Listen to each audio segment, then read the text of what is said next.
is so good to see y'all 5 years running. I just want to give y'all a big congratulations so far. I'm ATKM Venus, and I just want to say, and I'll make this blunt. Can I please be Big Love? Please make me Big Love. You're Big Love. He is now Big Love. Yes! Yes! Make it so.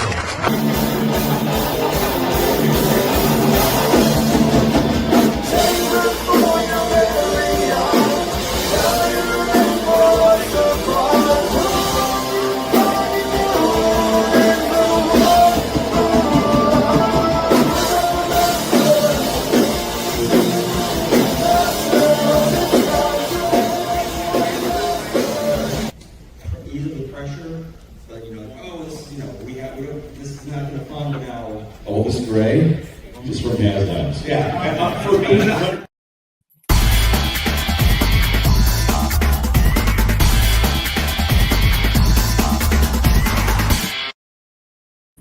All this gray is from hanging out with you boys.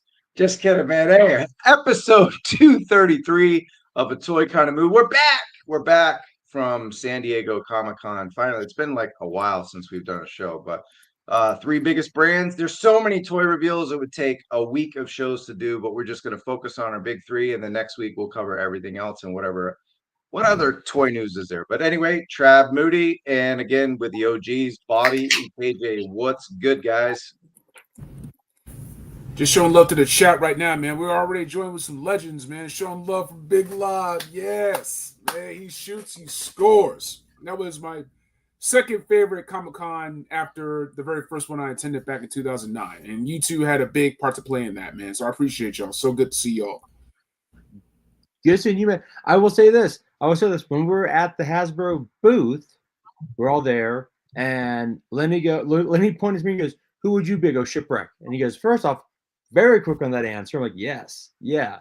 And then he goes, secondly, yeah, you're a Shipwreck. I'm like,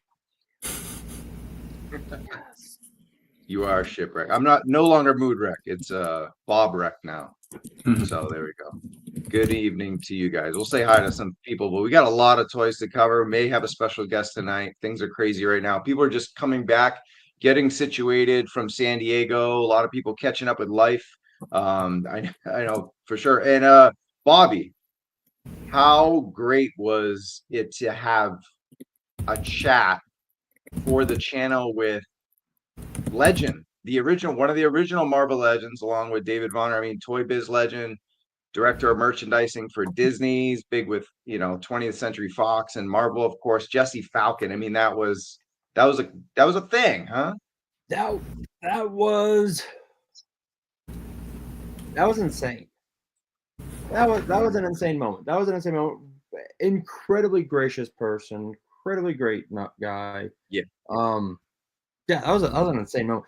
Dude, there were so many damn insane moments at this Comic-Con that we would need a show just to cover the insane moments we had at this Comic-Con. Right. No, for sure. No, you're not wrong about it. I wanted to do a weekend show, but it's too crazy. I think we'll have to do stuff next week. But yeah, KJ, so you got the big Lob reveal. Did you have any other big moments? I mean, you did the Joe interview with me. That was good because we didn't know if it was going to happen or not. But was there anything else that you want to talk about at Comic-Con before we dig into toys? Hall H was fantastic this year, and it was surprising since we didn't have a lot of the big wigs. We didn't have Marvel. DC was represented with Peacemaker, James Gunn, John Cena was hilarious during the panel. I missed the Tron Ares and everything else yesterday. Very nice Sauron. I still had to open this up. We'll get to all that later. But yeah, we're getting there. We're getting there. Yeah, it was. We did pretty good. We did pretty good this year.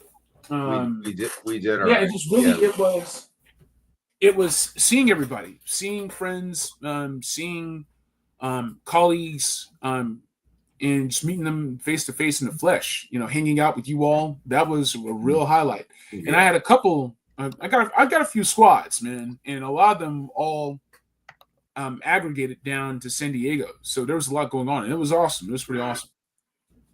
I want to thank David here for the comment. Yeah, it was. There was a lot of jokes. I know people make it the hotel reviews and all that stuff, but man, I still had fun. Ask these guys. I had lunch with each of them on separate occasions. We all got together for the Toy Kind of Mood GHG friend dinner. That was dope. Couple spots. Fabio, don't recommend dinner again.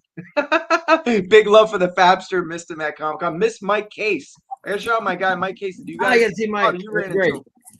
Yeah, maybe we'll get him on soon. I know he's a busy man, but man, he's originally from or lived in San Diego, but he moved, so I'm kind of bummed I missed him. Yeah, he's up in Illinois now. But yeah, shout out to all the toy creators I got to chat with.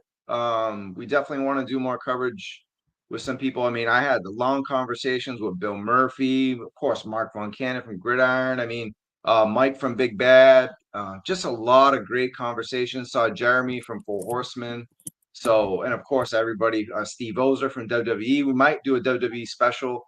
Shout out to my guy Trey, My Damn Toys. That was my hotel roommate for life, man. He's just a good dude, always down to chill, hang out, very humble guy. He's a superstar, man, in the wrestling figure community, and he's always giving advice how to boost the channel. So shout out to that guy. Just you guys have any other shout outs you want to do before we get into our triple threat? Hey, I'll let you go first, bud. MDT, My Damn Toys, Trey, the homie, Emin Foster, Articulated Points, Philip Donnelly, people that are rolling with us. Big to Evan Foster. That guy's like the godfather of this Comic-Con. Like, honestly, without him, we don't have a lot of these reviews. Shout out to Chris Scott too, because these guys were in line and they're like, yeah, I know this would, help you guys out. And I was able to get the Ostriker and the other thing. So yeah, thank you, KJ. Sorry, but continue. Yeah, no, that's it. Like, shout out to those guys. And everyone else, they already know I gave them the shout out. So yeah. Jesus. Let's see here. Shout out to you two guys. I got to see y'all. KJ, I got my Sky Striker back there. Thank you, good sir. Chav, that concert was fucking insane. That concert, my neck was sore for 3 days after that because I was fucking headbanging because that was a great show. Let's see who. Shout out to. This was on the comic book side. I get to talk with Russ from Boom Studios, Todd McFarlane, Mike Choi, Dave Nakamura, Jimmy Palmiotti. That was an insane Oh, dude! On the last day, it's a tradition of mine, and to do was the Tiki Bar. Now what's the name now? Agave, yeah. Because we've done that every time I've gone. On Sunday we go to the bar, right? And even the years you didn't do it, I would hang out with Fabio or I only saw him for a sec, like JP from Ringside. It's like one of my good friends. Like, that's how crazy Comic-Con is. You'll even your good friends, we were texting each other. It's like, oh, I'm in bed, I'm out. It's just nuts that way. And then Bobby, for us to hang out at Agave and chop it up with Jimmy Palmiotti, who's like, yeah, I'm doing the Punisher. And then the next day it's revealed. I'm like, it's revealed. That was insane. Crazy. And then, I got to give it to our friend K-Wish. Steve let me crash with him for 2 nights, and then I crashed with Derek Vignier with my boy Derek. It's always, I love fucking with him. He was good. I crashed with him Sunday night because I didn't have a place to stay, and he was like, "Yeah, just crash my couch." Yeah. Oh man, it was, and like you said, when you are on the floor at Comic-Con, you don't plan to see anyone. You run into people. I saw Dan Larson from Toy Galaxy. Finally got to meet him when I saw Mike Case. Oh, shout out to all the toy tubers out there I got to connect with, man. Just like the Figure Insider, there's a bunch of, I always see Wade on Parallel Universe. We get, it's just so crazy because we're all there to Ace connect. We saw with Ace a lot of people with Ramen Toys. Ace with your guy's freaking outfit, dude. Matt Tracker. And he did say that. I talked to Ace about he is going to mass produce the Matt Tracker helmet with the Oakley visor inside. It's going to be very. Oh, thanks. Yes, this was my King of the Hill off-site. I wanted my Alamo beer, but I got Dale's Dead Bugs hat. Instead, my Alamo can is out in the living room right now. I'm gonna try and I'm gonna pour epoxy in it to make it hardened. But no, Ace said that the helmet, he is working on making that mass produced. You'll be able to breathe out of the mask. Like, it will be a functioning helmet, minus, saving you from a wreck. Yeah, crazy. Yeah, shout out to MCU Collector. We tag teamed a lot of the images on Toy News International. Shout out to JC from Toy News for giving me the opportunity to cover a 25-year plus action. I'm just completely flattered by the assignment. Even though it was like I wake up and I get a text, are you at the booth? I'm like, dude, I'm just waking up. But it was fun. It was fun. The hustle of it was fun, and I appreciate JC for the opportunity. And MCU and I were kind of going back and forth. So if you want to see more coverage than we got, man, there's a million pictures and news on Toy News International. We MCU and I just went back and took pictures of everything. Good shots too by him, and I think our shots are pretty good too. So oh, by the way, I got to give a shout out to Mega J Retro and Toy Habits and Toy Sorcerers. Nice. Hell yeah. I ran into Mega J in the lobby, but I didn't get to hang with him, man. I didn't see Mega J, but I also forgot to say mention I did the interview I did with Robert Kirkman, Joshua Williamson, and Daniel Warren Johnson. I'll have that. It'll probably be up on either Cover Price or my site. Hopefully this week I'll be editing it. Got a lot of cool news from them, and gave Kirkman some shit because he acted like he didn't create 5 of the biggest comic book brands ever. So I mean, okay, let's go, Kirkman. Come on. No, it was great. Shout out to Shayna with Skybound, wonderfully nice PR person. So yeah. God, and shout out to my shins who ate shit on the escalator going to meet this dude at the TMNT panel. I skipped a step because I was tired from running around all day, missed a step. Both shins hit the edge of the escalators, and I just thought the ladder's like, fuck, I'm okay. I get to Trevor, say, like, you don't look happy. I'm like, I just ate shit. He's, you okay? I'm like, I'll be fine. It hurt. Other than that, no. Wait, no, did I roll my ankle? I did actually. I rolled my ankle at one point. And I had to walk it off and okay, let's keep doing this. We made it. We survived Comic-Con. I may have COVID. I'm not entirely sure. I'm going to test tomorrow. We'll see. Thanks, Mike Case. Right? Oh, maybe it was good I didn't see him because I saw this thermometer. All right, we gotta get into this stuff. So hopefully the next show we'll cover everything else. There was a million things to cover, but we'll get right into what we got to do. We'll hit it right away. Jada Toys, big brand for the channel. Man, they had their first panel, and look, special guest host. They actually didn't have anybody at the podium, so I had to throw in Alpha 3 Chun-Li. But yeah, so shout out to June. He did our third interview with Jada Toys, and this was their first panel. So it was a good time, and I think they did a great job with it. It was just like reveal, picture, no crap at all. So that was pretty dope. And I mean, look, this was the big news heading into Comic-Con, what we were going to see from Invincible. And it was kind of like the conversation that Spec and I had with June from WonderCon. So KJ, I'm going to go to you on this one. Invincible, how do you feel about the selection and the figs in the flesh? These already look like they have better articulation than Diamond Select. I really enjoyed Diamond Select for everything they brought, from Muppets to Marvel Select. I mean, they had the Invincible toys. They also had DC, a lot of stuff. So losing Diamond is going to leave a void, but Jade is already rushing in, and these seem to be way more playable than the take it or leave it, you're lucky to even get an action figure philosophy that Diamond Select had. Those were really articulated statuettes. These are figures with a capital Fig. So yeah, there's a lot you can do with these. Bobby, you're our comic guy, man, and you got to talk with Robert Kirkman, and now you're seeing his creations come to plastic life. These are fantastic. I mean, I think, Moody, you were telling me that the reason why they went with the blue and black was because we've already seen the first costume of Invincible a million times, and now they're going to go well, let's jump ahead a bit. I will say, KJ, you made a great point with Diamond Select. It was weird because you could see their presence was missing on the floor. They still had like kind of like the Diamond Select like banner, but not. It didn't have Diamond. It was just like the diamond there. It was very weird. They had other figures in that like little section. A lot of import stuff like Kotobukiya, Joy Toy, like they were like basically outsourcing everything at this point. Yeah, exactly. But these figures look great. I mean, look, it's Jada. I mean, we're not shocked.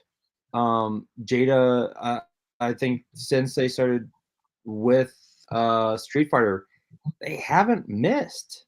So, they've been doing a great job. So, yeah, I love the way these look. I want to see what they come with. And that's going to be, the next big thing to see what they come with. So, yeah. Figure 6-pack talks about Gundam Wing. I didn't get to go to that panel. I kind of wish I did. But, man, if you rolled through at the right time, they were giving away T-shirts. They were giving away booklets, kind of catching you up. And that's what I needed.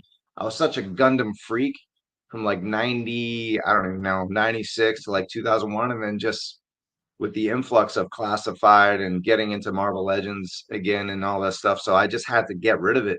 You know what I mean? But I still keep up with the anime, and it was cool that they were doing some giveaways. A lot of companies now won't give away anything, even in the panel. We didn't get a lot of, I mean, there's no knock on any company, but a lot of the panels that we went to used to ask a Q&A question and get lucky enough to get something that's not out yet. You know what I mean? So they don't have that anymore. And so for Gundam to just make thousands of shirts and hand them out, it was cool to do. I know we'll talk about it briefly, but I did get this bad boy from the McFarlane panel, and then went ahead and got him triple signed. So there we go. McFarlane gave away some stuff, which is cool. Let's see. Cool. So one bit of big news for Invincible is that they are in it for the long haul. If you've missed the interview with them, I asked them, and this is what their focus is on. So he's not even going to answer what properties he wants to get into, and he did that with us twice already. So it was cool. He's like, nah, man, we're going deep with this. And you heard Scooby-Doo, they talked about that. There's going to be 10 panels on that as well. Cyberpunk, how you feeling about what we're seeing here, KJ? I like it. I like the big beefy Atom Smasher. Jada, they're already communicating they're not afraid of scale, which is funny because their whole thing was that the Street Fighter figures were smaller, more attainable, more accessible. The Storm collectible line was like $80, $90, $100 a figure. But they were 8-inch scale. So to see Jada sort of kind of playing in that same scale means, oh, you guys could have done that too. You chose affordability. You chose the size for a reason. But look at the detail here. Look at the intricate nature of the sculpting and everything else. And with Jada, they do everything from serial mascots to video games and now these anime figures. They can't reuse that tooling. There's not a lot of reuse with Jada. So they have to hit that sweet spot. And they're doing it. Everybody's snatching up Chester Cheetah, Tony the Tiger, Frosty the Snowman, you name it. And this will be no exception. Look how fun this is. I mean, 4 face sculpts, soft goods. Like, this isn't a line that's at the top of my list. And I said to him in the interview, I'm like, these are going to sell the other figures. And he was like, yeah, they will. Like, he was confident. He was like, those probably did okay. It's Cyberpunk and it's a anime on Netflix. So it's not like super top, Invincible, Street Fighter, but just how great these look. I mean, look, you got hidden devices in his arms. Yeah.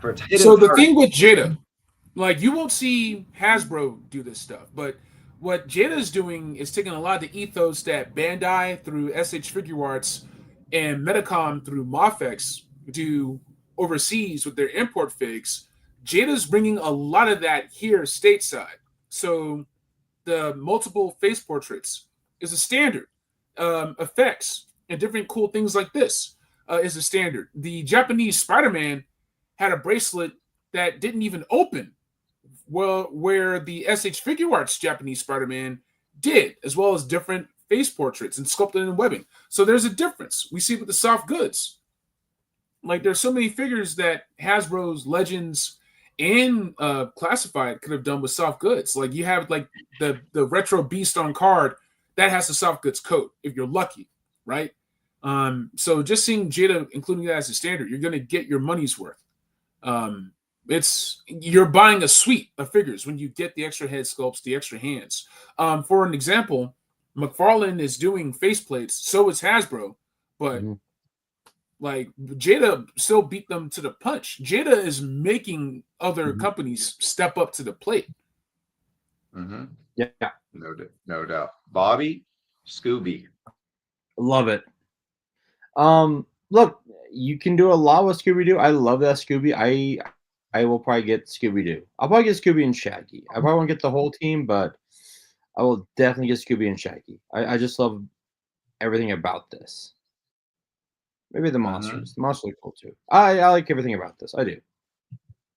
Look at that Scooby. And then look at that. Real big focus was on just taking the time with a new buck, essentially. Yeah, exactly. And we got Daphne as a reveal on the panel for those who missed it, because she was not at the booth. It was a sneak peek. So unless you saw a report or something like that, you might not have known who is going to be revealed next. And of course, there's two more main characters. But I was like, what are we going to get in the future? And he was like, oh, well, it's obvious we're getting. No. I was like, what are we getting in the future besides the 5? And he was like, we're getting 10 monsters. He revealed that we're getting 10 monsters in the interview. It was like, holy moly. Like, this is going to be a big line, dude. Big line. Old man Jenkins. It's going to be amazing. I say now that I'll just get Scooby and Shaggy, but then you need Fred, you need Daphne, you need Velma. I was like, screw it, I'll just get the 5. Whatever. But yeah, but that's right. Then I'll see the monsters. I'm like, God damn, those are really good monsters. I need Jada to make a 112 scale mystery machine. I want to see Jada make a 112 scale vehicle. I think they will.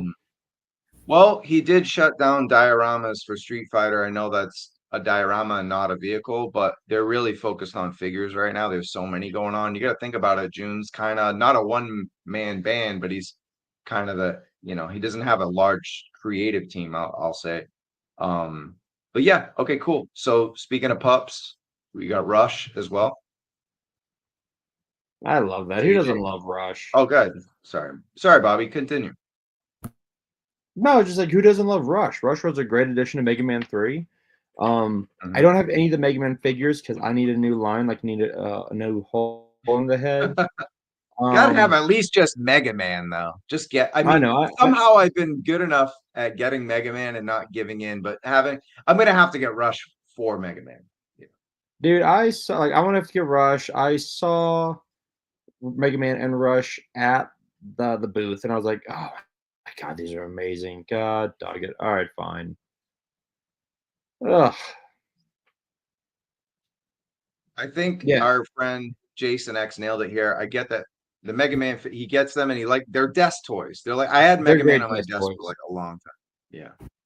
Yeah. All right, KJ, talk to.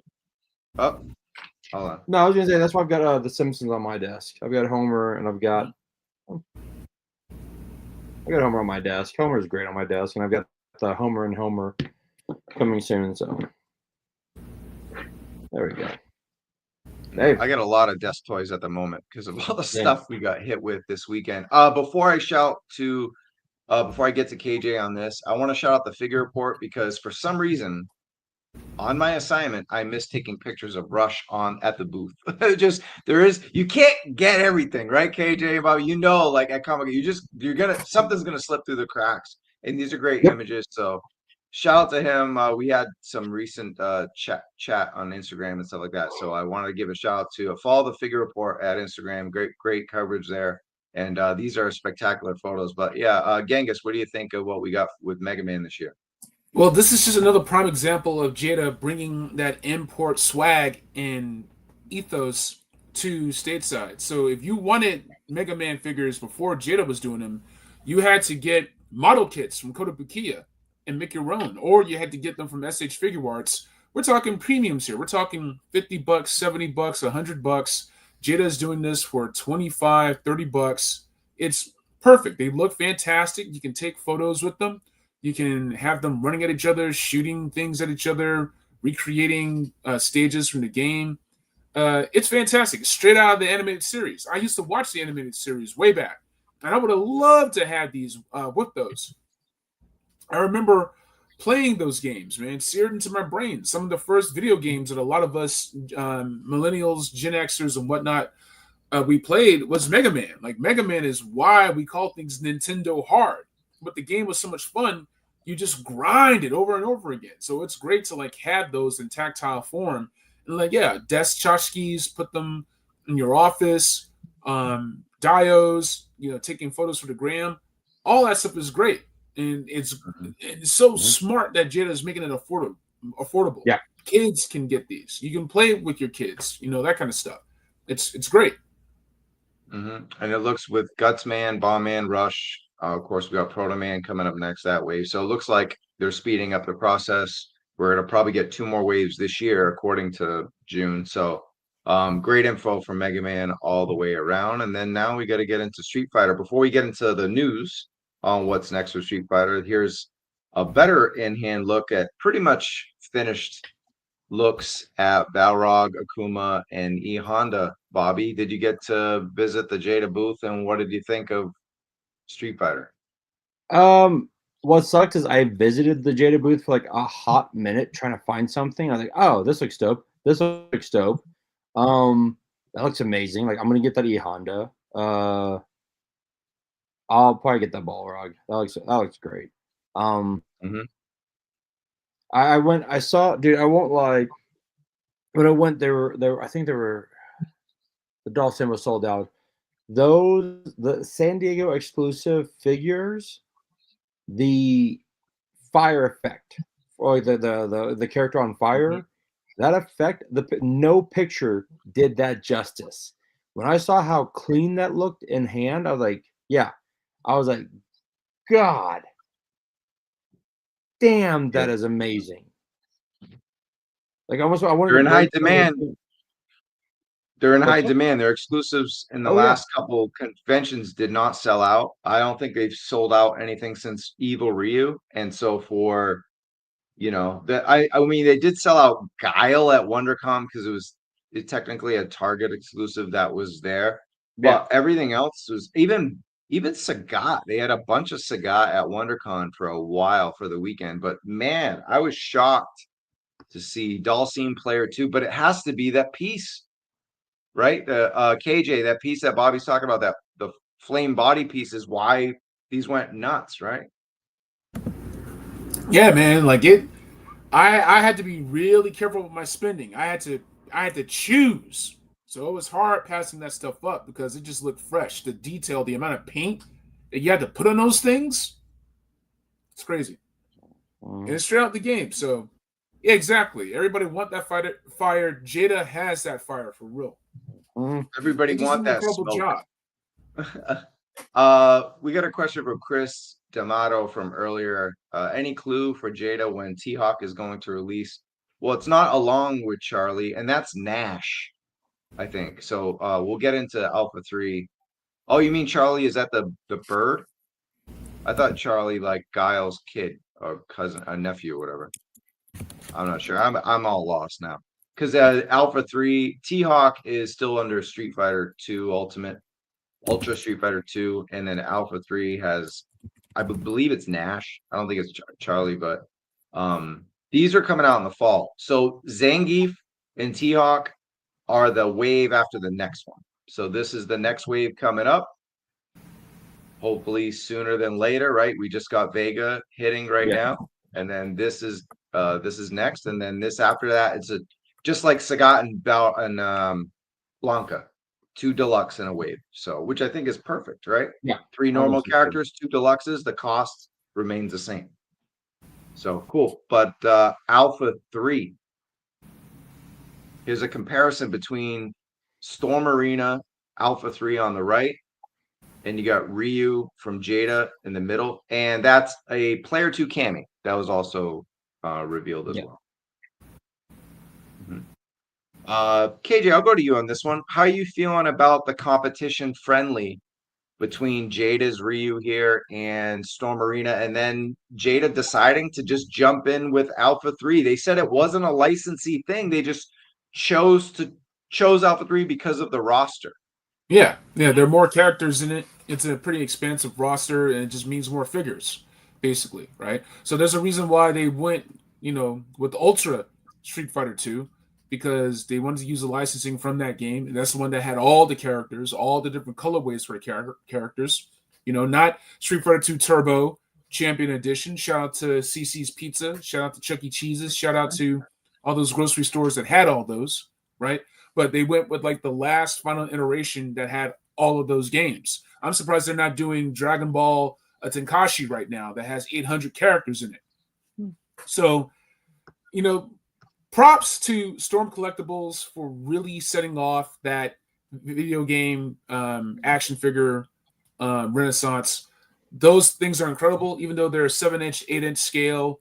Great effects with those extra hands, extra heads. But once again, the cost was prohibitive for a lot of collectors. You're talking $80, $90. Even now, they are prized with collectors. You can double your money or triple your money if you sell those things, man. I had to sell my Storm Collectibles collection. Got me through some rough patches, but those figures were great. But the Jada figures, with the price ratio, with everything you can do with them, there really is no comparison. So Storm has to be careful with getting into that 6-inch line, doing $27, $28, $30 figures.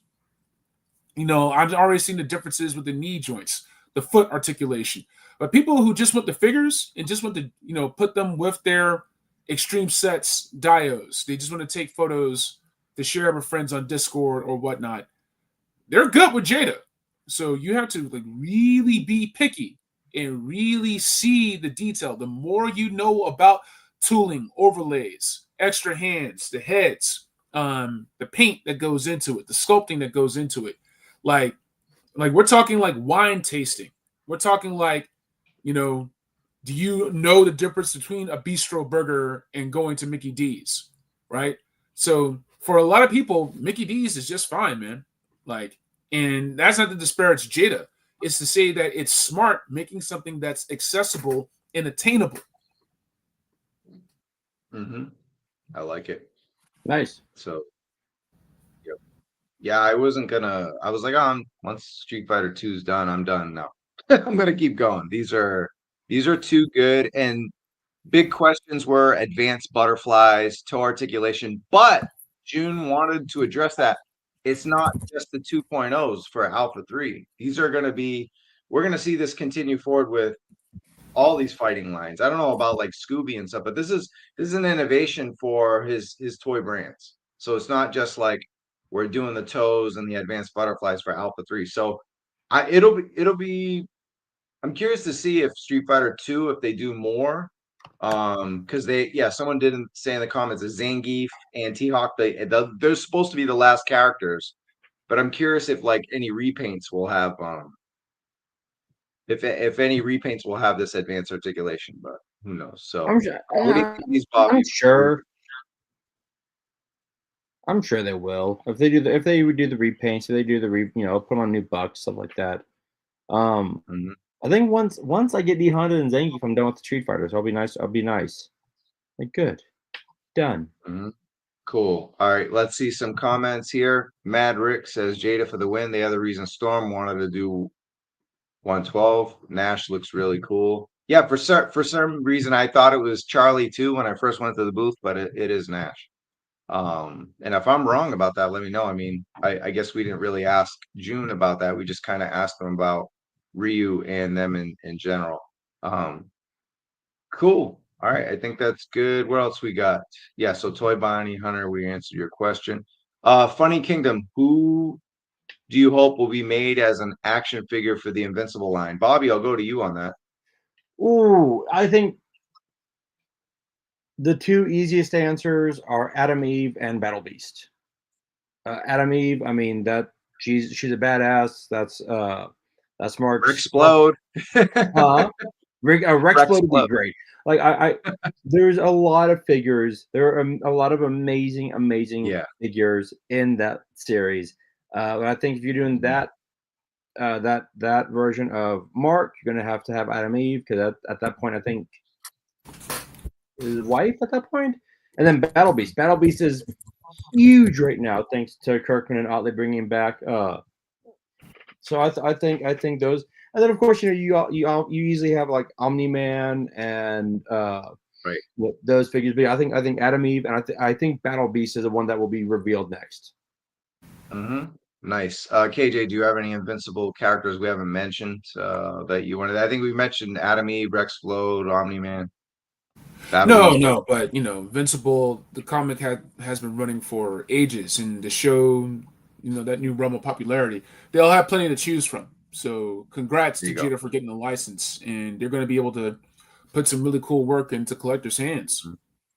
So we were all right. It's Charlie and Nash. That shows you how long I played the game. So apologies for that. But there was a mention of Final Fight in the comments, and hilariously enough, I meant to ask him about Third Strike, and I said Final Strike, and he goes, "You mean Final Fight?" And I'm like, okay, did he just reveal something? So I was like, so those accidental like teases and stuff, that's why I like doing the interviews. They're fun. But June's a relaxed guy. I just wanted to like chill with June, but he's a celebrity now. Like literally, like last 2 years, he had his fans, but he's so like people are just talking to him the whole time, which is a kudos to him. But I really want to get him on the show and just shoot the shit. Like the reveals and stuff. We got 10 minutes, so we got to hammer him with questions. But I just want to like, dude, what'd you have for breakfast? You know what I mean? Like he's such a cool dude. He's a king in this shit. So hopefully we can work it out and get him on the show. It'll be a long time coming. There's the interview. Yeah, it was so much fun. He's relaxed. I know he was tired of shit when he did this. So shout out to him. Had a blast, and appreciate everybody who saw it. So well, what do we think as far as what they showed? I know you guys didn't go to the panel, right? But No. Just based on what you saw from Jada, how many whiskeys? I would say four. I mean, it's a small batch. They're doing small batches right now, and it's a sign of things to come. They needed to get that fiver. I needed to see Mortal Kombat figures, but I don't think that's coming because of McFarlane hogging the license. Yeah. Or I needed to see the full Mystery Inc. gang. Darkstalkers. We need more games. I need to see Double Dragon figs. Shout out to Jada Toys. They have Contra figures, but they're expensive. They're $100 each, right? That's what I'm talking about. That's why people want the Jada Toys. They want that Jada Flex. Yeah. And yeah. Cool. But it was good. Right. It was a small batch though. It was a bone for mark. Sure. Dope. Yeah. All right, Bob. I'm with KJ. I feel San Diego is a time where you kind of show up, show out, and yeah, it was really cool that they revealed Daphne, right? I thought that was really cool. But I think since we saw Scooby and Shag at New York Comic Con, and that was over half a year ago, right? Because New York Comic Con is coming up in 3 months. The fact that they didn't have any like new figures, I feel there was a missed opportunity. But you know what? It was good.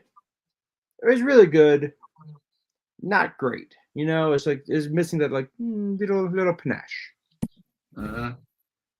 Maybe I'm so used to them giving us like such a great Yeah, for sure. Well, I think with this year's Comic-Con, even you could tell in the interview, they're kind of locked in on what they're doing now. Before it was like, oh shit, these guys are killing it with $25 Street Fighter figures, and wait, Mega Man, Scooby-Doo, Serial.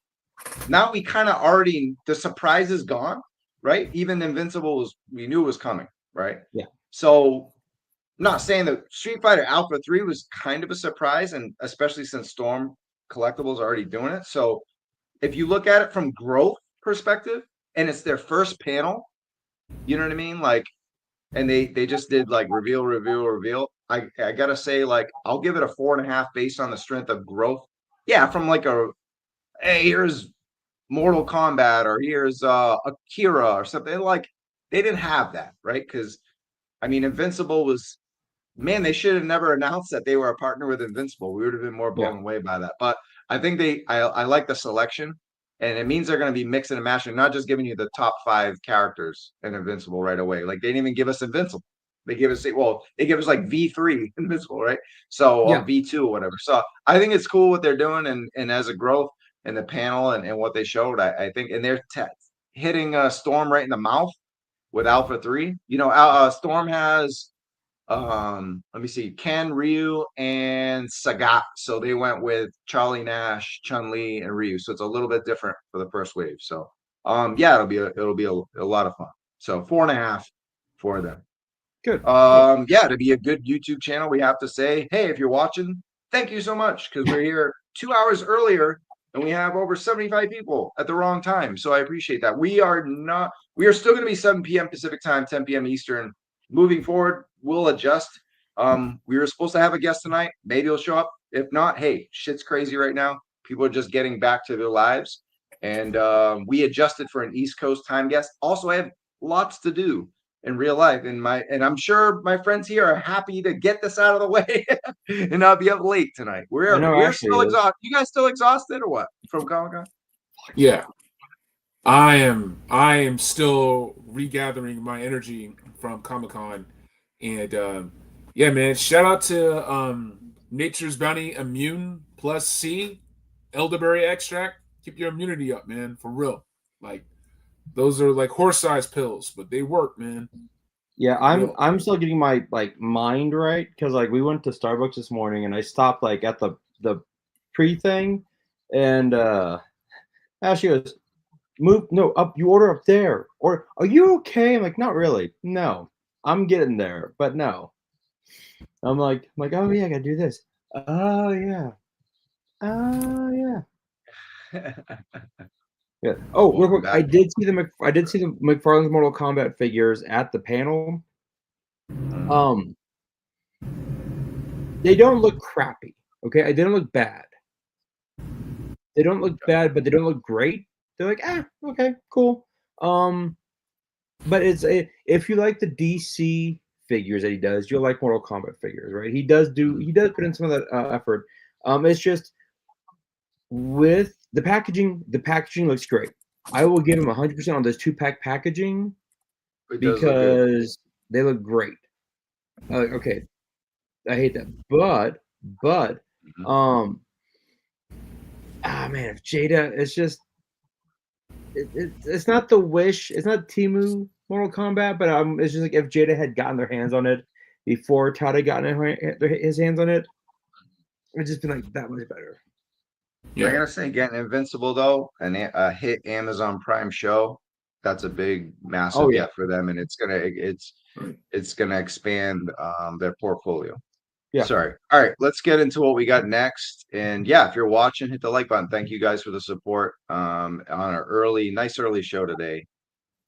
Because who knows how long. So actually, I had this up because I was gonna ask our guest what he thought of Psylocke. But do you guys have this 2-pack Gamerverse 2-pack in hand yet? Oh well, look, let's just go right to him. Fight! Yeah, I got no notes. Hold on a second. Let me go ahead and dim this down a little bit. It's a little bright. Hold on a second. Okay. This has to be one of the best sculpts I've ever seen on a Marvel Legends. I've been trying to get this Psylocke to go with my Jim Lee 1993 X-Men #1 issue cover Dio for ages, and this was the last piece. So now I can actually do that sucker. I got Professor Rex. I got Scotty and Beast, the Brown and Tan Wolverine. I got it all. The Magneto from X-Men 97. So I can make that sucker. Tamashi effects, the energy effects around Magneto. I've been waiting on this for a while. This is just a fantastic figure. This is a hostage pack, but it's not a bad Thanos, but whatever. Like, it was all about getting this Psylocke. And this Psylocke was so worth getting. Very nice, very well done. Yeah. I got some natural light going on because it's still early here, so it's probably really bright. But yeah, this the poses that you could do. And Jesse, even in the interview, was like, "This is the greatest like female figure we've ever had." Right, Bobby? I mean, he said the sky's the limit on what they're going to be doing in the future for a female figure. Oh yeah, It is. It's great. I mean, I've got the Mofex Psylocke, which is fantastic, and this is amazing. When KJ held his up, it looked like Stephanie, like here from Raw, which is funny. Yeah, it looks like Stephanie. Yeah, she looks fantastic. I still have it in the box. I haven't done the unboxing yet, mainly because I picked up the day before Comic-Con. I was like, I got it. Now to go to Comic-Con and spend more money. And that's the one. Figure Six Pack asks, you were talking about Mortal Kombat. Have you seen the trailer yet? Yeah, I've seen both of them. It looks ridiculous, so it's gonna be great. Like So much better than the last one. And you ever seen this movie called Kung Fury? It sort of reminded me of Kung Fury. Check it out. Kung Fury is hilarious. Okay. Oh, is that the one where the guy like dubs? Sort of like that, yeah. But it was like, like an indie movie. It was a lot of fun, like everything about it. So check out Kung Fury. It was great. So it sort of reminded me of that. Okay, dope. Oh, Fassbender. All right. Yep. Yeah. Who's hot? DWH says who's hotter? I don't know, man. That's tough. Probably Psylocke, but they're both close. So yeah, 6. All right, cool. Let's move on. And just another look. And there's Psylocke running past Cap and Omega Red. Bobby, what did you think? So we did the interview and everything like that, but what did you think of the booth and the presentation that Marvel had lined up over at Hasbro? Oh, 5 out of 5. Like 5 out of 5. Like that's it's not even like a question. Like everything looks great. It made me like reconsider to go, well, do I really need that like Omega Red War Machine 2-pack, right? Like that what is it? The Gigante Sábado. No, the giant alien. Gargantos. Sarath. Yeah, that looks amazing. Everything, like the whole Marvel booth looks fantastic. I really love that Wolverine that they did. Like everything, like they just know how to put it out there. They really do. Mm-hmm. Yeah, KJ, what do you think of what you saw there? And it looks like once Wolverine is done dropping off some friends at the pool, he's going to handle some business. He's having a tough Marvel showed out. We've been waiting on them to bring more crazy zany figures like this into the line. I remember, back in 2020 and 21, they would have some mundane lines. Some of those figures barely had any accessories. I remember Cannonball. I don't think Cannonball came with any. He didn't. Accessories. Didn't come with legs. Nope. He just has the blast effect. Yeah. It's very annoying. So the competition heated up, man. It's been 5 years since we really had that large influx of collectors from lockdown, stimulus checks, whatever the case may be. Even before then, like with the onset of the MCU, Disney Plus, I was toy hunting for Mandalorian, and stuff from the different movies. And now all of a sudden, Hasbro had to catch up, Mattel had to catch up. So we're eating good, man. This is a golden time. I just hope that people have the context for appreciating that stuff. And I got plenty to say about Ryan Ting. Ryan was a big part of this too. And we could talk about it now. Continue. Yeah. No, this sort of reminds me of when they dropped John Warden from the Joe team. You have decades of operational knowledge and true genuine affection and passion for these lines. So when you lose a Ryan Ting, who's repping Marvel as hard as anyone out there, like knowing the cards, knowing the old school Toy Biz stuff, the 375 Marvel Universal figures, give this man his flowers for real. And the dude's a family man, right? So now he has to find out his path and his way through this without this dream job that made everything possible, whether it was getting a house, growing his family, and everything else. So shout out to him, and my heart goes out to him and his family. He's going to bounce back in a big way. You end up losing the connective tissue that Yeah. made all these things work. And you kind of need to educate the public, the collecting public, about what these people meant to the line. Like, it wasn't just random figs that showed up in your hands one day. It was because people fought to get you these figures. They fought to find a way to package them together and get them to you so you can build out your world and your universe, your Marvel universe at home. Yeah. I ran into Ryan going on Saturday, going to the Energon interviews, and I was like, "Hey man," I'm talking to him real quick. I go, "Look, I love Dwight and Dan." He goes, "Yeah, I love them too." I go, "But the people that fired you are just real big. See you next Tuesdays." And I think that caught him off guard too. Like, thank you. Like, it's true. Like, that was ridiculous. But yeah, I told Dan the tribute was really good. The tribute, whenever I see anyone get choked up, I'm like, oh crap, here we go. But Ryan was an integral part of those three amigos, right? Whenever we watched the show or watched the fan channel, and like Dwight and Dan are still great, still have it, but there's gonna be definitely that missing part.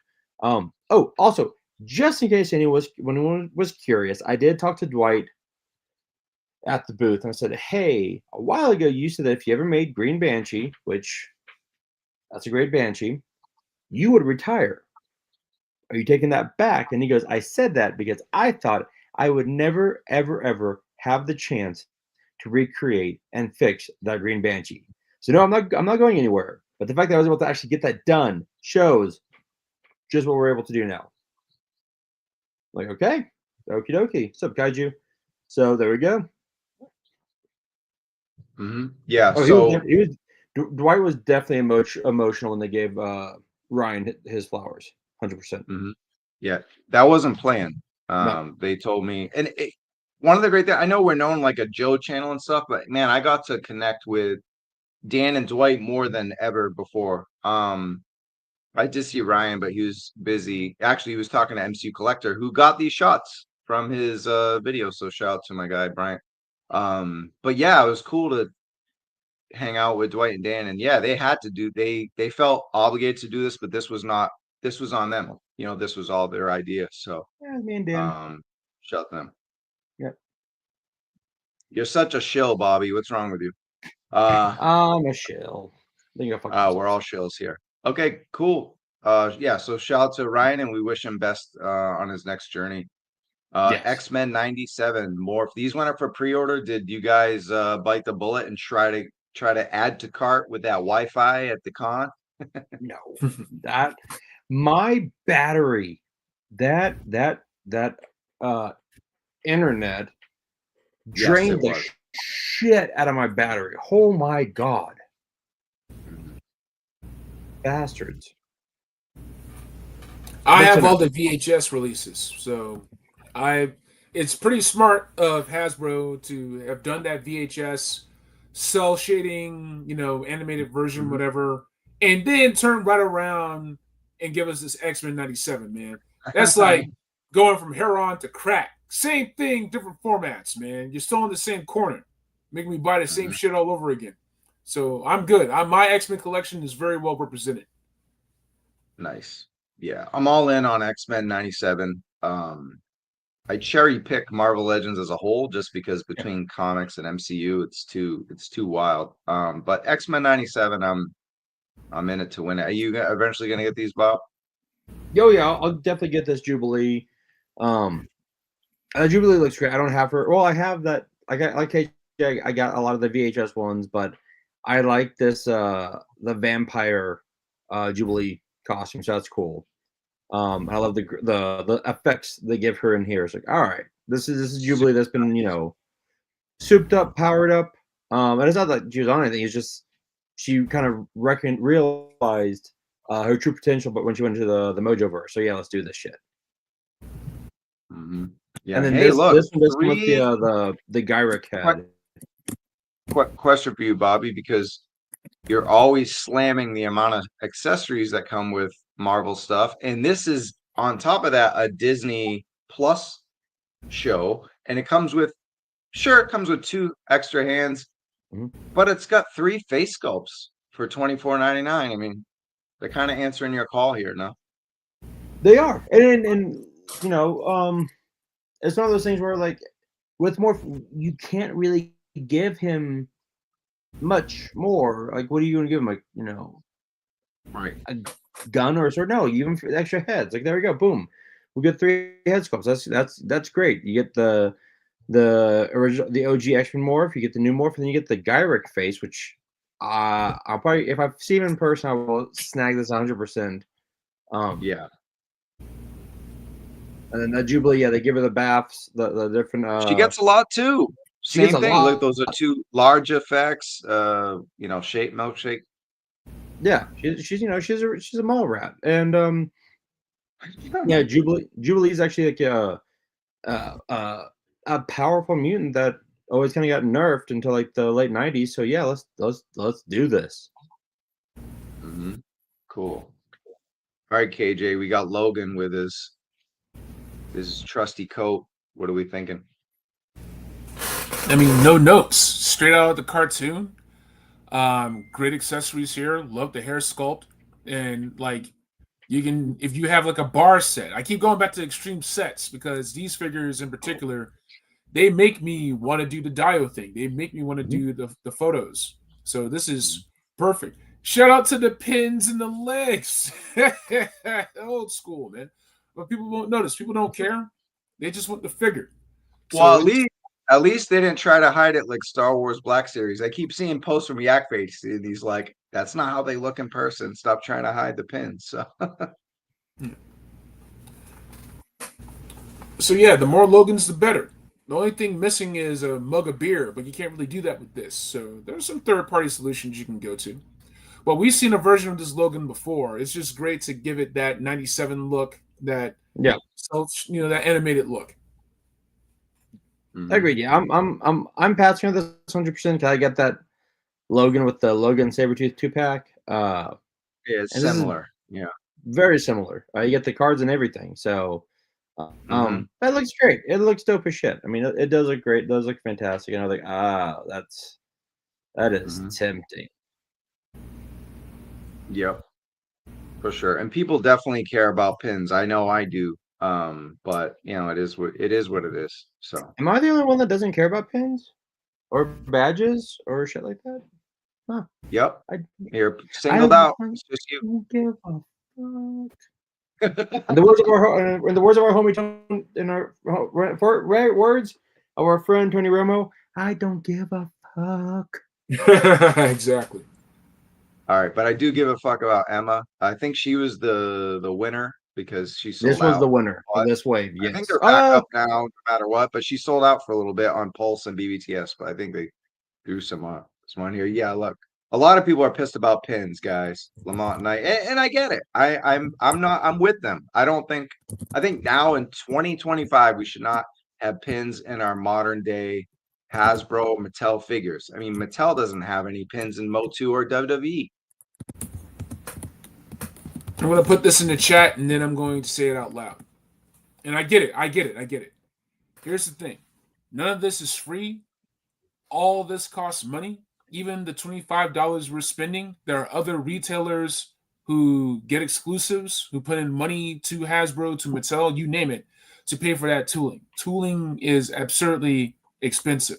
When we talk about Marvel Legends, we're talking about $1 million line, easily. All this is tooling. So reusing the legs on that Logan gets you this Emma Frost, gets you that Jubilee. If we're able to finish Generation X before 2030, it's because they were smart enough about reuse to get all those other figures into the line onto pegs. Tooling costs money. When you have existing tooling that you can use for different figures, then you save money because you already have that tooling and you don't have to retool at great cost a whole new Marvel's Logan from top to bottom when people just want that jacketed, beer-guzzling Logan to add to their collection, those who don't already have it. And so many of us already have a version of that Logan, whether it's the animated comic book or Hugh Jackman Logan. Facts. That for the ones who don't have that figure yet, it's up to Marvel Legends team to find out how to get us that figure for as low cost as possible so we can get other figures. Yes, Disney costs money, Marvel costs money. Yeah. Pinless is better than ugly pin. Liquid Identity, what up?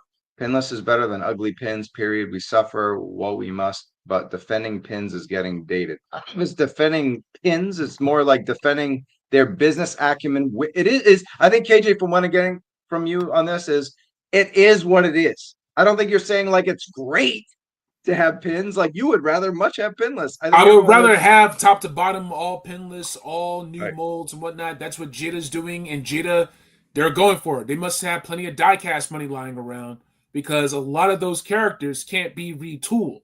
You can't reuse Chester Cheetah. You can't reuse Barney Rubble and Fred Flintstone. There's no reuse there. You see what I'm saying? So it's like, if you're that upset about pins, there are other Logans like that to get, but you may pay quadruple the price if that's what you want. Right. Well, great. Emma looks amazing. I know, there's always the debate, pins versus pins. There's also plastic versus soft goods. You guys okay with the sculpted cape? I feel like you are, Bobby. You're not a big soft goods person, right? I'll say this. I like soft goods. I like this type of cape though, only for the fact that it helps these figures stand up. So it does. Yeah, with those heels. Yeah, sometimes you're right. Yeah. Yeah, exactly. But look, Emma's a bad bitch. So yeah, let's do it. Let's get this one. And she and Jean can go ahead. Oh, what was that? I said she and Jean can go toe to toe. Let's do it. 604 Knox. I like this comment. Pinless have been around a heartbeat. Eventually, we'll be getting seamless with all these figures, and then everyone gonna knock pinless. So I like that. I got it. Cool. Hi, it's me. Says it's already got a soft goods for Emma. But yeah, Emma's a home run, and we could see why she sold out. And this one only comes with one extra head sculpt, but you got a lot of new tooling here on the torso and new face sculpts and hair and everything like that. So she's fantastic. The colorway is great. Everything is splendid on Emma. So, and then we also got Sunspot. Yeah, this is great. I like the fact. Oh, yeah. I always put on soft goods wherever I can. Shout out the GPS lot. There are plenty of others with Etsy, Big Cartel, that sort of thing. So you can get soft goods. If I were to get that Emma Frost, I would probably get the cape. It would even probably have the fur on it. It will replicate that hard shell cape. But whenever I can get soft goods, I'll do it. And that's another reason why people end up paying more for imports, Mezco figures. If it comes with soft goods, that's not cheap. If you want the good stuff costs. You can't get the good stuff for free. Brian Merchant says we have to realize how long Legends have been around. They have tooling. They can still use the predated pinless. Yeah, I'm not sure what the last sentence. But we see some new, not new faces to us, but new people just jumping on. We got Chris, Road Pig John. So thank you guys for hopping on. We got a different time today, but we are gonna be still a nighttime show, 7 p.m. Pacific time, 10 p.m. Eastern. Today we want to get this early and out of the way because we got a lot to cover and a lot to do. We're just getting home, so we don't want to go to bed at 1 a.m. Okay, so we got Sunspot. Yeah, I was saying I like the fact that they put him in the New Mutants uniform. I'd like to see more. I'm curious now that they've introduced Sunspot. Obviously that means we'll be getting, fingers crossed, in the TV, in the cartoon, and in the animated, in the figure line, Cannonball. We'll get Cannonball with the crew cut. I'm thinking Wolfsbane, like Magma. There's a few New Mutants. I'm curious to see if we do get that New Mutant class. So we'll see. All right, cool. All right, and then moving on. There's another look. Sunspot with the packaging. Look, Hey, look! They give us accessories. Huh? Who'd have thought we like accessories with our figures? Go figure. I think they did a great job with the extra head sculpts and accessories for the same price point. We got Dwight Stahl said in his interview. I just watched this before we went live. So again, yeah, I can't shout out this guy enough because MCU Collector and I worked together for Toy News International. So it was great to team up with him and hang out with him a lot at the con. He said in his interview with MCU Collector they'd be exploring to use more ball joint waist like Wolverine and other figures. So yeah, so the ball joint waist that we have with the modern day Gamerverse Wolverine will be implemented in new stuff. So for sure, great callback there. Cool. And Cable, this is the big boy of the group. KJ, I'm going right to you, man. You're the Gizap guy here. This looks sick, man. You have the comic book Deadpool. These two will go hand in hand with one another. I don't know how many blast effects come with these because I need what Jada's doing. I need a blast effect that's as big as this figure. That's what I need, but we probably won't get that. With Bandai and Jada, their blast effects are so big, they need their own stands.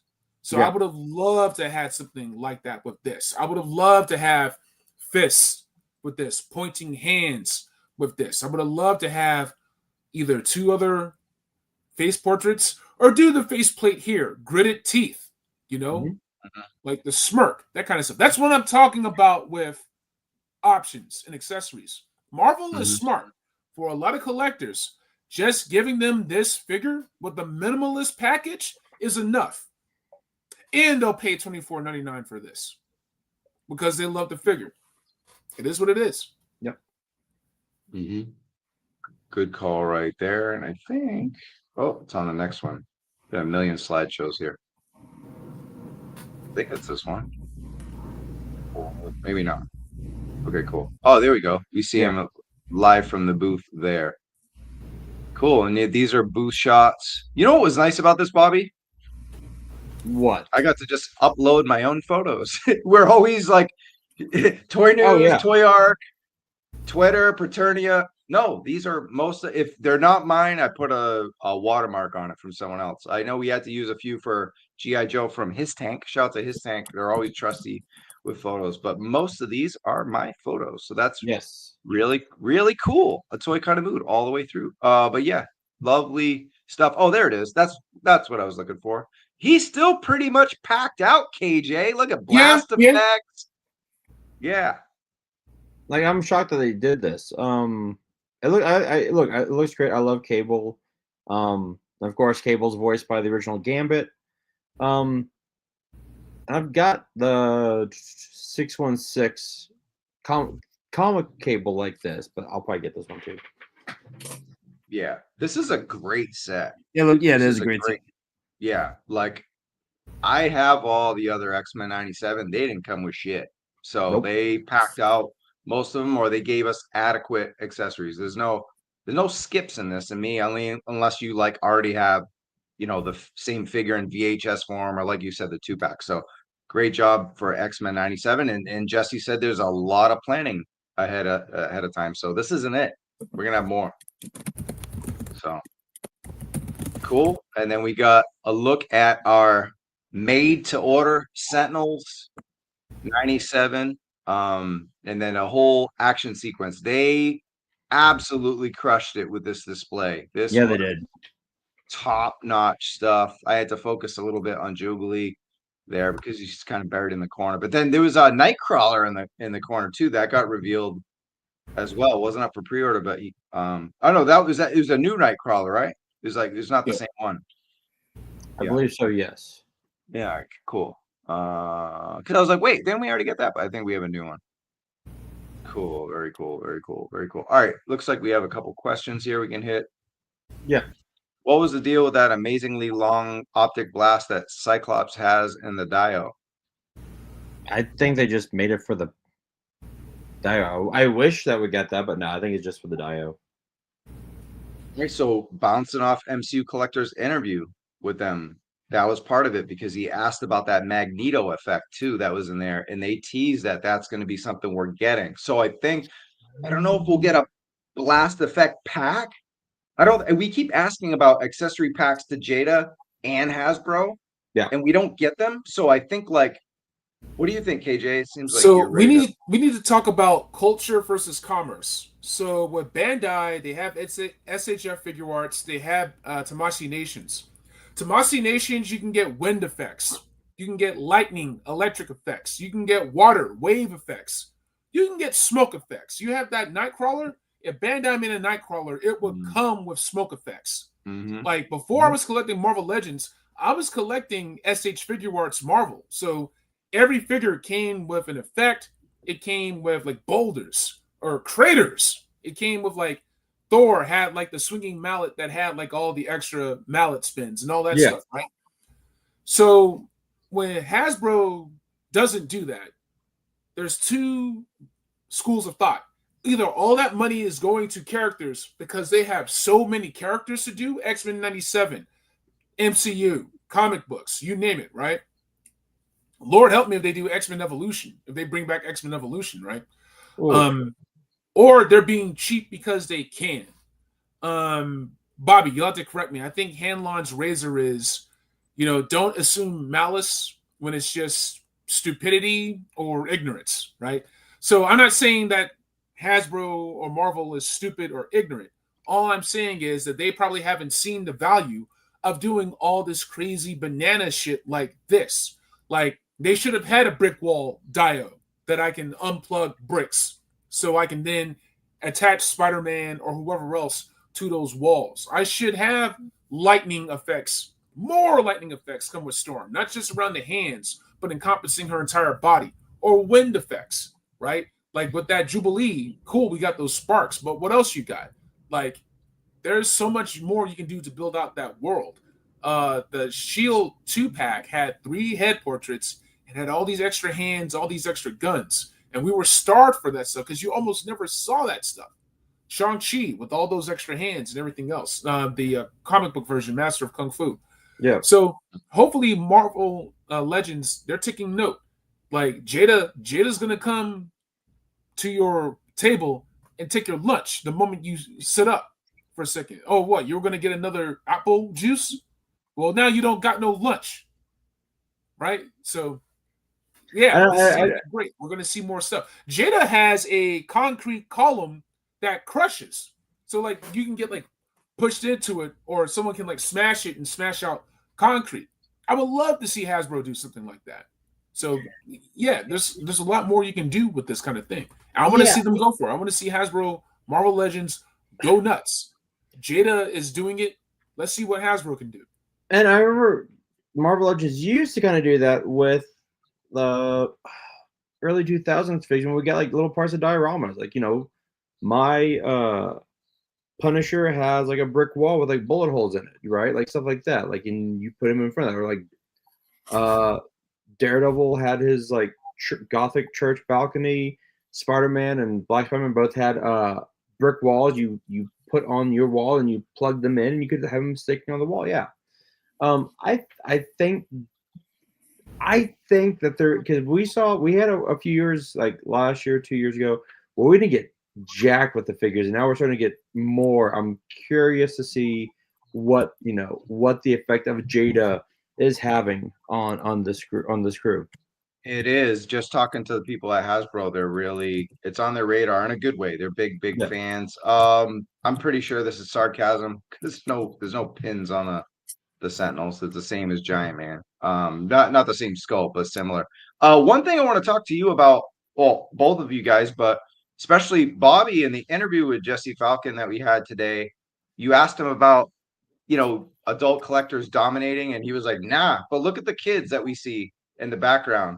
There was a lot of kids, especially with Marvel and Star Wars, Transformers. And I think the thing is, we're such a G.I. Joe weighted channel that we forget that the other Hasbro brands really deliver to kids. And he was talking about, as far as volume, toys still sell to kids more than adults. And that was kind of a mind-blowing thing, because we always like, oh, kids don't buy toys, or buy an iPad. Yeah, he's that's like, what I thought, dude. He's like, I'm an operations manager. I'm a director of merchandising. I know that. He's like, I can't tell you like the stats, but he's like, trust me on this one, like, so I mean, look at just there was, I don't know if you noticed, but there was a lot of kids at the Hasbro booths over the weekend, which blew my mind. I just figured I'd see a bunch of neckbeards hanging out, but no, that was not the case at all. Lots of children. No, I agree. I was kind of shocked about that, but pleasantly surprised. There we go. How's that? I was pleasantly surprised.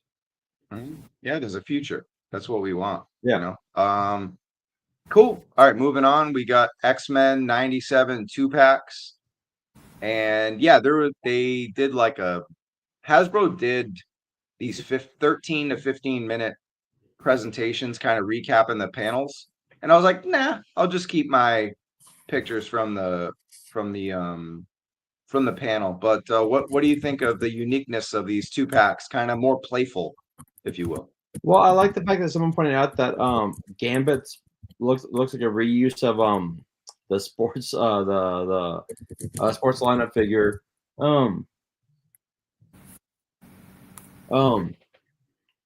Anyway, yeah, starting lineup. Yeah, Jason's put it right here. The starting lineup mold shows up again.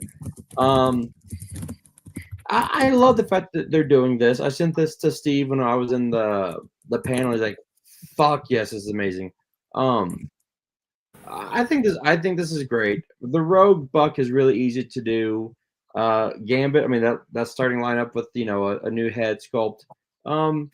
It's fantastic. I love it. Now give me that for $25 and let's move on. It's gonna be 50, but I know it's so cool. All right, KJ. It should have been a diaphragm joint. The ab crunch looks weird. This Gambit needs a diaphragm joint. Yeah, I don't think he's going to take over for Luca. Sorry about that, Dallas fella. Yeah. But Rogue looks great. So I don't think she's hard to get anymore. But if you want this look, and she's got some it looks like soft goods. Yeah. And that's straight out of 1990s X-Men comics and in the cartoon, but also 90s comics. That's straight up boom. Yeah, the Rogue head sculpt is nice. Yeah. And then this I snagged from the presentation because I didn't get to take the picture of this, but we got Cyclops and Jean. We didn't get that long. It would have been nice to get that long blast effect here, but we got something similar. Yeah, this looks great. Do I need this? No, but damn it, like that X Factor Cyclops for that Marvel girl looks fantastic. So I might end up getting this one. Yeah. Any quick thoughts on this, KJ, before we go to the next one? It's a perfect 2-pack. It's gonna get people wanting the rest of that year one X-Men look. So hopefully they can capitalize on that, and we get Angel and Beast and Iceman to go along with them. Yeah. And then there's another look on the right of Cyclops and Jean, and then we got Storm and Wolverine. Yeah, that Storm looks amazing. I will probably pass on this 2-pack just because I don't need another brown and yellow Wolverine, and I already have that Storm with Thunderbird, so I'm good. But I do love the Lightning Hand, so we'll see what happens. I have both of these figures. Oh, go ahead. Oh, go ahead, KJ. Sorry about that. I was just gonna say a lot of support for Cyclops. In the chat. Yeah. But go ahead, KJ. No, I love it. I have, and now with double elbows, yes. But I have this Storm. I have this Brown and Tan Wolverine. I would get this 2-pack on sale to keep in box and show off. That's fair. Yeah. I think I'm the same way with these 2-packs. I think I'm all in on the X-Men 97 like the waves, but these 2-packs I think I'm going to wait for a sale. And it's not because I think they're bad. I think it's smart reuse. They're fun moments and looks. I don't think these are essential, except maybe people think that Cyclops is, but yeah. Yeah, that's Dark Phoenix right there. I mean, but I agree. But yeah, that's true. The yelling Wolverine head is great. But I will say, the next figure we see, I do need that one. And then here is a look at, so they'll be coming out for pre-order in August, September, rolling around before PulseCon. Okay. Yeah. Cool. So there's that. And then the show is over. Sorry, guys. No G.I. Joe. Bye. Bye. Take care. We bait and switch. All right, cool. What do we got next? No, we got a lot of Marvel Boom. stuff. So we still have Storm. This Go one. ahead. This was I think my first action figure I ever got. I got for my birthday. Yeah. I need this Storm for my collection. The only That thing is- it's missing is a switch in the back that lights up the lightning Yep. bolt. 100%. 100%. But my figure, my Storm, it was the black costume. But this is straight up early 90s X-Men yellow team. It's fantastic. I love this. I love that old the old packaging. I haven't opened up any of these except for a Cyclops. So I got him on Amazon for $10. But everything else, this entire way, they're all carded in storage. So I have no word for them right now. But these are amazing. I love them. I love the Storm. I love the soft goods. Let's do this shit. KJ. Wired. If this was wired, you would have to tell the NAACP to forgive me for setting foot in the Target because I would have to get this figure. So I don't know if this is wired. Hasbro's cheap, man. I don't think this thing is wired. But if it was, It's then not. hell yeah, I would get this. It'll be attached to her like wrist or like the plug-in like Siren and Banshee, which I'm fine with. I do wish they would do wired more. McFarlane loves his wired capes. But yeah, I do need this. I do need this. I wish this figure came with an alternate head with different hair, but whatever. It's all dope as shit. And I will get this. What else we got? What's next? We got World War II Wolverine. All right. So while he should totally have the bone claws. These are like snap-on claws. I don't know why they would give him the snap-on claws. Just give him the bone claws. You have those already in your storage. This is a gift for me. This is 100% a gift for me. KJ, how are you feeling about this one? I mean, you can substitute those bone claws. Yeah, it's weird. It's weird they gave him the adamantium claw. Someone missed that. Right? Is it from the comic book? Is this a time traveling Logan? Like No, I don't know what they were doing because when he was in World War II, he had. Oh, actually, hold on. Let me think about this. Okay, so he did have the bone claws in World War II. It was when he got the adamantium process. He was mind wiped, so he didn't remember having the bone claws. But he did have bone claws. I don't know why they did this. I think probably because we already have a ton of claws. It'll be like he like put claws on his knuckles and like taped it up so he can fight with claws. I don't know what they're thinking, but I do love the alternate head. That one looks great. But I love that alternate head. Put this with your Captain America. Boom. Yeah. Well, okay, Shane. It depends on when you're reading the action books because they've done so many damn retcons. Like from Origin up until he got the adamantium process, he knew he had bone claws. Once he had the adamantium process done, they mind wiped him, so he kind of forgot a bunch of he forgot all about his memories. So when in Wolverine 75, during Fatal Attractions, when he popped his claws for the first time, he's like, "Oh my god, I have bone claws." But they've retconned as many goddamn times. Like, who the hell knows? All right. But I mean, if you have the MCU Captain America from World War II, that's Steve Rogers. Yep. That would be a great fit with this Oh, one. hell yeah.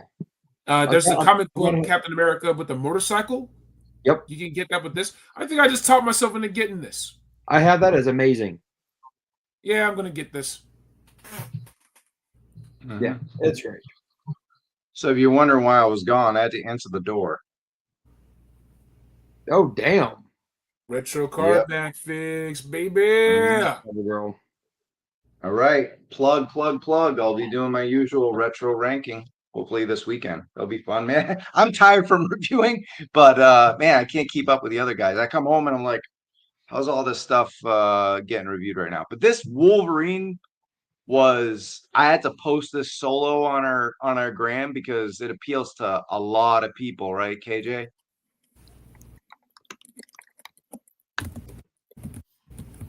Oh, I don't know if you heard me. What? Oh, I said, right, KJ? I said this Wolverine has mass appeal, not beyond Yeah. Marvel. We were just talking about that. Yeah, you would. We need to get more World War II. Shout out to Shane Shooter. He wants the Howling Commandos. So you can do some really cool throwback stuff with this. Is that the SSR logo on his jacket? Yes. Nice. Yeah. Even though he was Canadian, I know they did, joint missions. The one thing I would love to get, and I don't know if they do this, I think they might, but there is a run right now where they have a Ghost Rider from World War II. If they gave us a World War II Ghost Rider, it'd be amazing. All right, I'm looking that up. I have to respond to this. This is hilarious. Steve Martin says, Travis, will you rent a hotel room and do it from there? Of course. I only review toys at hotels. Big facts. That looks pretty dope. Figure, this was my steal, I think, of the show. As far as stuff, like, I mean, that isn't made to order or Haslab, or as far as normal figures, right? This thing is crazy good. This is the best figure I think they revealed. So good. Yeah, agreed. Jeremy in the house. So they have Hell Hunters, which is a World War II Origins limited series, and they have all these other heroes. Bucky. Yep. There's a whole bunch. So yeah. Yeah. It's insane. Jeremy, you're the hero right now, dude. Thank you. I'm getting my call from Jeremy. Yeah, that's what's up. Oh yeah. Congrats on that. We have a whole GIJoe section, but yeah, I get just coming home, opening stuff. And Chris, I was joking with Bobby B. I was like, bro, you got reviews of toys 3 months from now before I even open the stuff that everyone gets. It's like I can't keep up. But love to see the communities thriving right now for GIJoe. Just so much stuff coming out, right? Crazy. So much. We're getting hit from everywhere. All right, moving on with Marvel. These are look, Marvel Legends. They answered the call for a lot of people, right? They was just like, I need this, I need this, I need this, and they answered it. It's a checklist. So how could you ever get mad at that? Yeah, about goddamn time. I texted Steve and Jason this. I was like, look at this, finally. All I got back from Steve was fuck yes, sex. It was amazing. This is fantastic. This is a great Rachel Summers, straight out of the 80s, 90s. Yeah, fantastic.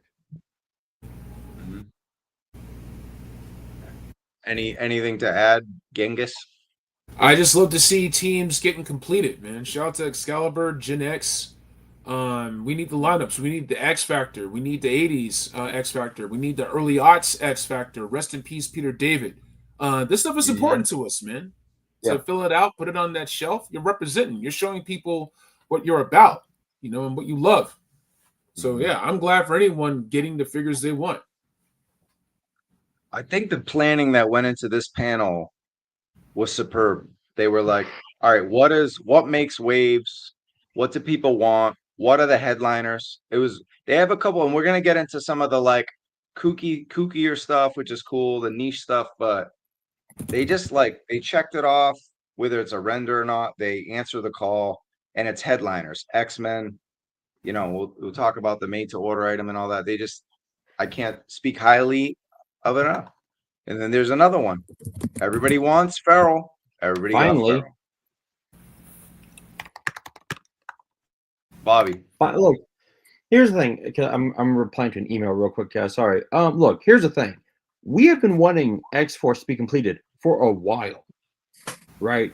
Like the only one I don't have from X-Force right now is Richter because they did that goddamn 3-pack that no one can get anymore. And Shatterstar because my dumbass was like, oh, $15. Now he's like 80. Like, god damn it, right? So I have to find him some other way. But this Feral, even though she just got killed off again in the comic books, this Feral looks amazing. Finally, 90s, 2000, early 2000s accurate. We're finally getting this collection. She looks great. Like it's a great figure. And Jason, I don't know. It took us forever to why? Maybe because the only reason I'm going to say this is a hang up is outside of maybe Wolfsbane, what other figure can you use this head sculpt with? That's my only thing. Right, like who else? Because when you do, like we looked at the Wolverine, the '97 Wolverine, everyone's like, oh, we know where those legs came from. We know where that came from. We know GI Joe. Like, oh, we know, everyone knows like where every goddamn piece came from. With Feral, like this was a hey fans here, complete your set, right? So that's the issue. All right. And then I don't know what happened to that picture. But yeah, we got a last day dupe. And yeah, that picture duped me right there. But it was a tease that was in the booth, and they put it right next to Maximum Hulk. So if you were just going through there quick, it took me 10 minutes. I was joking with Dan's wife. It was like, you guys put the green. So before we look in the chat, cover the chat what do you guys know what this is, or take a guess as to what this means?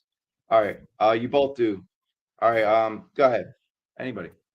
Well, I know who dupe is. I know what that means. We'll be getting a new. There's a few ways you could go with this. Either it's gonna be part of a Maximum series that he gets put with. We know Dupe comes from X-Force, the really fucked up X-Force from like the mid to early aughts.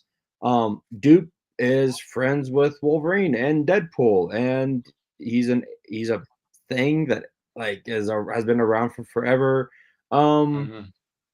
So it'll be interesting to see what they're putting him with, or what they're gonna do with him. But if they're getting us another X-Force line where they're just finishing up this original X-Force line, like, god damn it. But that X-Force run with Mike Allred was so freaking messed up. It was amazing. So I don't know, KJ, thoughts? Whenever we can get more of the Marvel Universe, I'm here for it. Shout out to Ecstatics, all those different aesthetics and whatnot. Yeah, man, let's get weird with it. Let's keep it weird. Let's get weird. I think I found my picture online, so let's see if I can pull it up. So, for example, I gave a friend of mine. I gave them Jeff the land shark, or Jeff the shark dog, or whatever. Yeah, Jeff the land shark. Yeah, they got emotional because they didn't know that they could even get something like that. Here we go. So, like, I still want. What was that? Awesome Andy, the android from She-Hulk with the big brick head. Like, I wouldn't mind getting that. Comics are weird, so comic figures are going to be even weirder. Yeah. So there's a look at Dupe. So it is probably Maximum Deadpool.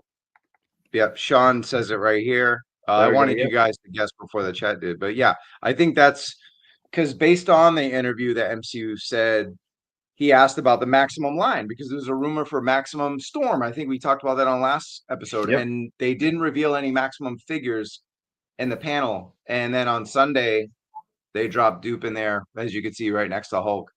And so that was the tease, and it's more than likely a Maximum, because they kind of inferred that there was, because he asked about Maximum and he's like, oh, there's always a last minute Sunday tease, and then that was the one tease, so it had to be that. Mr. McFly, what up, man? Good to see you. But yeah, Maximum, everyone's in the chat pretty much gets it too. So cool beans on that. All right, cool. Moving beans. right along. Cool beans. All right, I read this comic, one of the comics today, God's One World Under Doom, and it was Yep. awesome. Emperor Doom. And was that the very last part of the Gods books? Gods was done at 8, and then this, right? Yeah. So, are you talking about the figure or like? Oh yeah. Okay. So Talking about the comic book. Yep. Okay, so God Doom was during Secret Wars. That's when he became like all power. That's like that famous comic book panel where he rips out Thanos's spine and skull, right? Like a la old school Mortal Kombat. This comes out of Blood Hunt, where Doctor Strange gets turned into a vampire. He pulls his astral form out of his body to kill it. And KJ, To kill the body. And he relinquishes the Sorcerer Supreme to Doom to help save the world. Now, what we are seeing, thanks, sweetie. You mean exactly?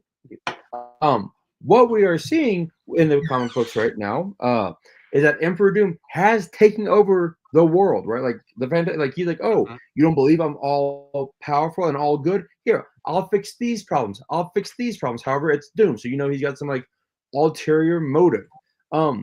But right now, he is the Sorcerer Supreme. Like, the Fantastic Four and the Avengers are trying to figure out how to beat him, but they're like, what? How do we beat him if, he's doing a good job of, like, his job? Like, he has said, and all the world leaders are bowing to him because he's like, hey, if you stop the fighting, I'll give you what you want. I am Doom. So that's where we're at right now. Got you. Amazing synopsis on that. KJ, any thoughts on Emperor Doom? It's a dope looking figure, and it's stuff like this that brings classic trades and runs to people's attention. So that's pretty cool. Perfect. Yeah, super. And it's great acknowledgement of what's going on in the comics, right? Because there's all this acknowledge of like X-Men 97 has a season coming up. We just had Fantastic Four. We talk about the made-to-order figure that connects to a Disney Plus show, but this is part of their media, obviously, Marvel Comics, and it's been One World Under Doom for quite a while now. And so to give us this figure reveal is a cherry on top for that. And here's another look at what we got. They put the package, they didn't take them out of the package, but you can see I love those blast effects that we got there, but can't go wrong with another Doom. And he's got, the eye of Agamotto and everything like that. So pretty damn cool. All right, and now this is when they get more into the deep cut worlds. We got from the world of Crystar, we got Warbow. Bobby, you familiar? Nope. It looks cool. I haven't gotten Crystar yet. This looks cool. If I see him in hand, I might get him just because of how dope he looks. But it's an easy pass for me if I don't. Got it. KJ, thoughts on more translucent figs in Marvel Legends in this one? Yeah, man. Shout out to Crystar. Shout out to Tony Stark AI. That one. If fans are gonna like this. Shout out to people who like Warbow. I don't know who this is, but I'm glad that they have the figures. Mm-hmm. I don't know who this is. Got it. Yeah, I mean, Shaq can help us with this one. I did like Crystar, so I copied. I was like, did I have Crystar? Looks cool. But yeah, this is what they do, though. They go deep with it, right? So, like, I still need my new Warriors, man. Like, I had to get Night Thrasher from eBay. Can I get some new Warriors? Like, yeah. Okay. Yeah, but it's reuse. So okay, we got Star Fox, and the champion of the universe is first time in the line. All right, shout out to Harry Styles, who is the MCU Star Fox at the end of Eternals. Yeah, man, these are figures, and if you want these figures, go get them. Oh, I should mention that this was the toothpick tease. Don't know why, but maybe it's the armor. I don't even know. It's the bow, arrow. I don't know. He said Dwight said this was the toothpick tease from one of their fan streams. No clue why. But yeah, and then Jimmy Tupac. All right, and then we got, before we head over to Joe, we got a couple more sections of Marvel Legends left, and we've got the Magic the Gathering Combination. I'm kind of mixed on this because I think the body on this beat up Spidey is excellent, but then the face sculpt on the Spider-Man looks like it's got his brains coming out. The brown hair on the red mask is not working for me. It looks like a zombified Spidey. And of course, we had the iconic Tobey Maguire Spidey with like a very torn mask, and they might not want to mess with that because this is a magic, it's a Elseworlds thing going on. It's not MCU or not even MCU, but just any of the Marvel properties. So I don't know, Bobby, I'll go to you on this. How are we feeling about Magic the Gathering Spider-Man? It's funny you bring this up. Before that, sorry, real before quick. that, we gotta go to Super Chat. Yep, Super Chat. Just, we don't want to get this lost. King 8, nah. What up, a Toy Kind of Move crew and chat? Just showing love and appreciation for the way you guys covered Comic-Con 25 in San Diego. KJ's he's not about to become, he is! I was hoping he would yell and say Big Love. Big Love! Oh my God. That was a Kevin Garnett level shout right there. Yeah, he is the Big Love figure. I mean, Lenny and Tony said he is. So KJ is Big Love. What up, Toyomi? That's what's up. Hey, shout out to the Action Figure Alliance and shout out to Tyraxis launching his new action figure line, Otherworld Arsenal. Be sure to check out the replay on Action Figure Alliance for more of that info. Congratulations to Alan, Trey. Keep rocking, keep shining. Shout out to Abi. I saw you at San Diego Comic-Con. Things were nuts, man. I couldn't even there were so many people I was trying to holler at, but it was just crazy, man. You got caught in that stream. It is what it is. But good seeing you. And before that, I want to address this question from 604 Knox. So the Haslab Sentinel is smaller. Sorry. The made to order 97 Sentinel is smaller than the Haslab, a little smaller. A little bit. I don't know what the dimensions are. You can look them up or whatever, but it is not the same size. No. But it's in person, they're still pretty big. They're impressive in person. That Haslab Sentinel is about another $100 more, $200 more than because the Haslab was obviously, and it's massive, but this is a good size too. Yep. Shout out to Otherworld Arsenal. Cool. All right, and sorry to cut you off. We had a lot of action there, Bobby, but we're right back. Magic the Gathering Damage Spidey. It's funny you bring this up because when we were getting dinner Saturday night, Trey and I were discussing this because Trey and I were looking through, comic books online. Like you said, the figure itself looks great. The beater face looks great. The battle damage costume looks great. He goes, why are we only getting the tough of the hair coming out again? We pull up, Jim Chung's artwork and Turner artwork, and the art, maybe missing half of the mask, the face, the mouth part of the mask. There was a lot they could have done. Look at that Spidey on the right. You can't even really tell that that's a battle damaged head other than the hair coming out, right? So it look Faye from the next there, boom, that one would have been fantastic. And I cannot think of the artist name that did that. Pepe Larraz. Money. Yeah, right. Money. That would have been great if we had just got half of it. It could have been really well. I mean, and don't get me wrong, neck down, beautiful figure. It's just that face sculpt. They could have done a lot more with it. KJ, could Magic pay for this face sculpt? It's yes, they could, but it's money. But I mean, Magic is owned by Hasbro. All this shit is Hasbro. They want to save money, but you have to spend money. There's a cost to doing business, and there's a higher cost to doing good business. Give me this face sculpt, I'll buy this fucking figure. It's Renew Your Vows reuse. It's the diaphragm joint they put on the Gamerverse Spider-Man a couple of years ago. They keep bringing it back over and over again. That super articulated body costs money. Magic the Gathering fans are still going to buy this action figure because how many MTG action figures are out there? Not that many. Give me that face sculpt.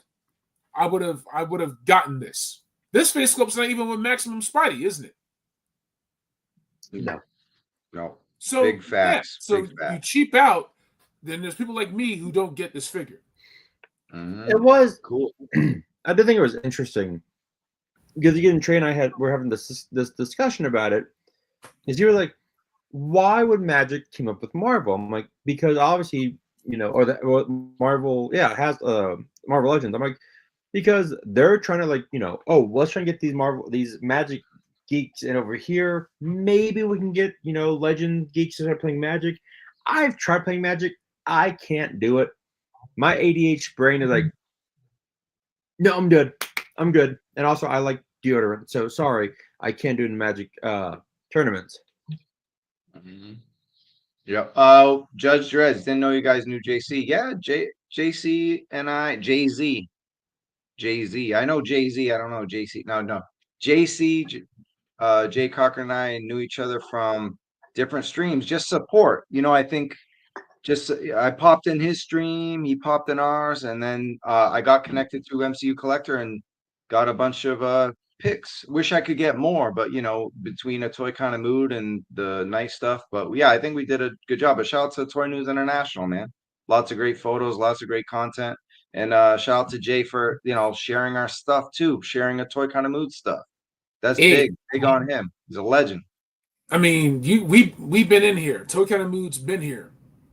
We've been here in these streets for a while now. Yeah. This was our 4th Comic-Con as a team. Well, I think there was one year where I think it was I just went. Oh no, I'm not sure. But like as far as all of us going for this is just for a toy kind of mood for Geeks Have Game or God Hates Geeks before that. It was like a decade. Yeah. So like 8 years of that, 4 years of this. So we've been doing Comic-Con for a minute. Okay, J. Jonah Jameson, right? Man Wolf. Yep, J. Jonah's a Man Wolf. This was cool because you got the articulated mouth. That was cool. This looks like a Magic the Gathering figure in the best way possible. Like, why does Jameson's son have shooting bows and arrows? But John Jameson, yeah, not J. Jonah, it's John Jameson. There you go. But it's a great looking figure, right? It looks fantastic. So no hate on this one. This one actually looks like it's supposed to be with Magic the Gathering. For sure. Good call. KJ? The articulated mouth is really smart. I like the pieces, the sword, all this stuff. Like I kind of want to get the card that this figure comes with. Oh man, they include the card. Do they include the card or no? Yes. Smart, very smart. Yeah. You have the cards right there inside Mary Jane Watson's Iron Spider. Okay. Love the presentation. I love the packaging. Yeah, packaging looked great. Like I think on the floor it looked great. That was kind of an interesting take to go with MJ being in the Iron Suit for this one because she's worn this before. Like okay, and again, great reuse. That is what I want to get. But no, this is good. I need an MJ, so I might get this and do what Marvel's too goddamn chicken shit to do and put her with Peter Parker like in the Ultimate Universe. But that's besides the point. So there we go. There we go. Ooh. Yeah, give me that shit. That is Bobby, continue. Tell us about why you're excited for Agent Anti-Venom. Well, I mean, just he's dope. I mean, that's Flash Thompson. He goes from Venom to Anti-Venom. There we go. Like, 'cause I didn't get that one, and that's amazing. And then the Anti-Venom is able to counteract anything that Carnage does wrong. So there we go. And look at that. Look at that. You got the General Grievous of the Marvel universe, like right? Exactly. I mean, those Nerf water pistols are dope. They're laser guns. Hey, that's synergy though. They make Nerf. There's nothing wrong with that. That's corporate synergy. Yeah, that's true. That is true. I don't know. It looks great. I love it. If I see that in person, I'm 100% going to say that. They didn't mention. I don't remember hearing this. Where they're going to sell these at? Is it Hasbro Pulse? Is it Target? Is it? I don't know. If anybody knows, let us know in the chat. I didn't get any hear anything. I details didn't hear on them this. mention anything. Yeah, I might get this one to go with my Agent Venom because I'm already thinking about. Once I start thinking about what gridiron accessories I'm going to give this, then I know that's when it's for me. We're actually thinking about it, Bobby. We slapped that interview together because we didn't know when it was going to happen or when it was, and I think it came out amazing. The Jesse Falcon talk Oh, from yeah. earlier today. If you guys, we don't have the thumbnail in the slides because it's too late to add it. But if you guys get a chance, it's 10 minutes long. Check it out. It was a great conversation. He was Jesse was very for his position in the company, very candid and gave us amazing answers from a marketing and merchandising stuff you'll learn, guys, about Marvel. And it would have been nice to ask him about this, but the booth was so crazy and busy. We were lucky enough to have him stand in front of the dioramas that he did. We couldn't even get to this one because it was crowded. So crazy enough. And there's a look at the figures from the booth right there. Better look. And yeah, Madrick, these are Magic versions, Magic the Gathering versions of the character. Elseworlds. All right, Sean says 2 are Amazon exclusive, MJ and Wolf Dude. And Spidey and Anti-Venom are mainline. Good. All right. That's what we got from the chat. So thank you guys for that information. And then there's a look at Magic, period. The cards with the Marvel emblazoned on it. Oh, we got a deck? Nice. Yep. Like first pull, this one was going for about $20, maybe $40. Like, damn. But the thing is, by the time that you properly package an individual card for shipping, whether it's a sleeve or a hard shell, clamshell for one card, you're spending so much for shipping, handling, and selling it, you may not even get your money back. So, yeah, faux show, very cool. All right, what else we got next? Okay, and we'll just say the pre-orders start on August 1st. So that is that tomorrow or Friday? That is Friday. yeah. At 1 p.m. Eastern, 10 p.m. So there it is. People were asking, and I totally forgot we had this. So Amazon and Fan Channel. So Famazon for Scarlet Spider, Mary Jane, and Jameson, Wolf Dude, and then the Spidey figures, Anti-Venom and Spider-Man go on sale everywhere. Cool. All right. Awesome. And then there's a look at role play because I thought it was a fun segment in the panel. Bobby, KJ, you weren't in the panel, were you, for Marvel Legends? No. Then once again, it's Sophie's choices, man. But yeah, these are looking great. But I wanted to bring it up because Bobby, you remember this? Oh yeah. Dwight was hilarious. Bib me. Right here. Look at that. He shaved to match Wolverine in the panel. Yeah, that was fantastic. I thought when he said, like, when he was doing this, I'm like, what is he doing? Then he shaved off like his goatee. I'm like, okay. Or he left the chin part. I'm like, okay, that's fantastic. Yeah, it was pretty cool. And then I think the mask itself, I was like, damn, I don't really do role play items, but Wolverine, I don't know, man. I might have to think about this one. Yeah, and so they did say that the mask is blue-black, depending on... Right, you can see in the packaging. Yes. Yeah, depending on what the light, it'll go from black to blue, which I think is fantastic. Makes it doper for me to be the blue. So, cool. Yeah. All right, and then MCU time, we segue into that. And these pictures are from the Hasbro Press Breakfast. Thank you again, JC. Covered it for Toy News as well as a Toy Kind of Mood, but just a nice close looks at the Thunderbolts. No, it looks great. I saw them in the Hasbro booth, and I thought that looked great. Yeah. Yeah, those are fantastic. You got Bob and Black Widow. And nice fun pose here for John Walker. Yeah, it'd been nice if he came with a bend, like a taco shell. That'd been hilarious. And then now, Born Again Daredevil Frank Castle. That's amazing. He looked great in the booth. He was fighting Charlie Cox's Daredevil in the booth, and that looked just amazing. Yeah, we got that. We got to Yeah. look at that too. This is from the breakfast, these pictures, but yeah, we got a look right there, close up. Man, that is good. That is fantastic. I'm so glad I pre-ordered that. And I only have the Mezco versions of both these characters, which are great, but they weren't Born Again. They're from the Netflix series, so I'll be glad to add these into the Hasbro display. I've got the yeah. I have the Netflix Daredevil figure is a top like all-time figure for me because it's so damn good. And before I get KJ's opinion, I gotta talk to him about Punisher.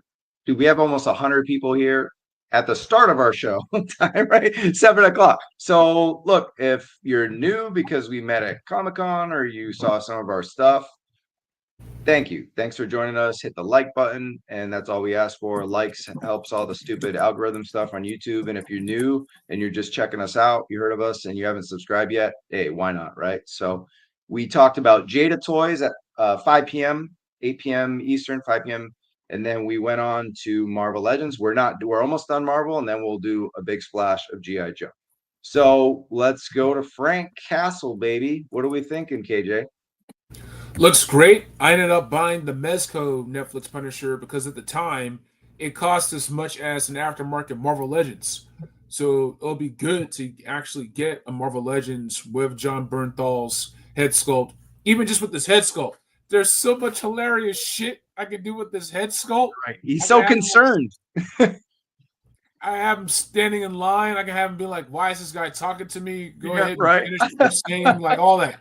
There's a lot you can do with this, so it's good. And of course, with Gridiron, this dude's gonna make Gridiron accessories look good, and vice versa. So, yeah, man, I'm digging this. That Punisher torso, that look, that the paint wash they got on this, the gear is so good. Yeah. And yeah, he has jump rope. Someone asked. So very cool. I'll take Daredevil jump rope. Yeah. Very cool. And wow, this thing makes me happy that I got it. Did you guys have any opinion on this, either one of you? I didn't get it because I got to choose. But the diehards who wanted that Dragon Man and didn't want to do the Haslab shuffle, it makes sense to do stuff like this for, Oh, and go, Travis, go to the other one. The one right above it. Yeah, man. Let's get to 8,000, man. Let's go ahead and do that. I see the Twitch people do it. They have like sub goals all the time, subscriber goals. 8,000, man. 9,000. Over 9,000. Yeah. Tell you what, we hit 8K. We'll do a giveaway for 8K to get to even 10. So when we hit 8, we'll start a giveaway on the show. And we'll there you go. And it rhymes. Giveaway for 8K. What do you say? Love it. Usually I'm the one doing the rhyming on my videos, but you're killing it, Big Lob. Yeah, this was a case of, and Bobby's gonna love this one. Great toy. I bought it. It's not about me having any kind of emotional attachment to Dragon Man. Of course, I saw him numerous times in Fantastic Four, especially the Mark Waid run and stuff. Yeah. But man, it's just such a great, and I think I mentioned this on the last show. I didn't even have a Fantastic Four. Now I have Sue Storm from MCU. Picked that up at Comic-Con. But I just think it's a great figure and it looks even better in hand. So that was the number one reason to get it. And shout out to Dan Hu. He threw up a review of this already on the channel. I think these are to be shipping soon here in the States. Yeah, I thought it looked great. I like KJ said, you gotta make, choices, and this one, didn't make the cut, but he looked amazing. So yeah, fantastic, great job doing this too. Cool. Some comments here. FOMO for Dragon Man, but no room. Didn't want to spend the money. Yeah. My Dragon Man is on the way. Yeah, I don't think I've gotten a shipping notification. King 8, can't wait to get Dragon Man. Glad I grabbed it. This guy has a dome. Yeah. He's Yes, he did. Are we doing Dark Light? I haven't really thought of it. I just said that we should do a giveaway. We're doing Snake Eyes Origins, GIJoe Origins for the giveaway. A $2 Ross figure. That'll get us to 10K quickly. Dragon Man is so funny to me. Big purple beast in a Speedo. Get it. Cool. Wayne head. There you go. Yeah, Cool. the Hood cartoons. You had to be there for it. They charge. Oh, so that's what the charge was. I was thinking, is it that was the snake armor or something like that, Cobra armor, but now it's got to be Dragon Man then. That was the charge, right? Yeah, because it was 89, so that had to be or 79 plus tax. It is $90. Yeah, this was the charge then. So I did get charged. Very cool. All right, and we got one more item to talk about with Marvel, right at the top of our normal time. And it's the other made-to-order item, Bobby. This looked fantastic, right? Damn.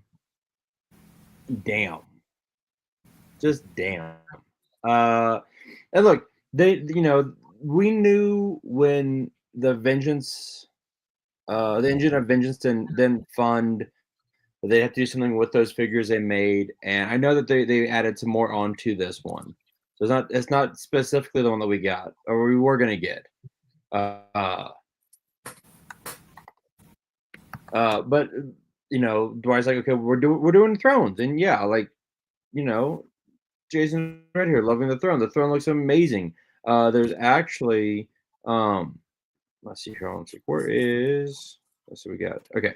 I mean, look at this Mephisto. Look at the Throne. There's a good image of the backside, right? Like, yeah. Like this. Look at that. Yeah.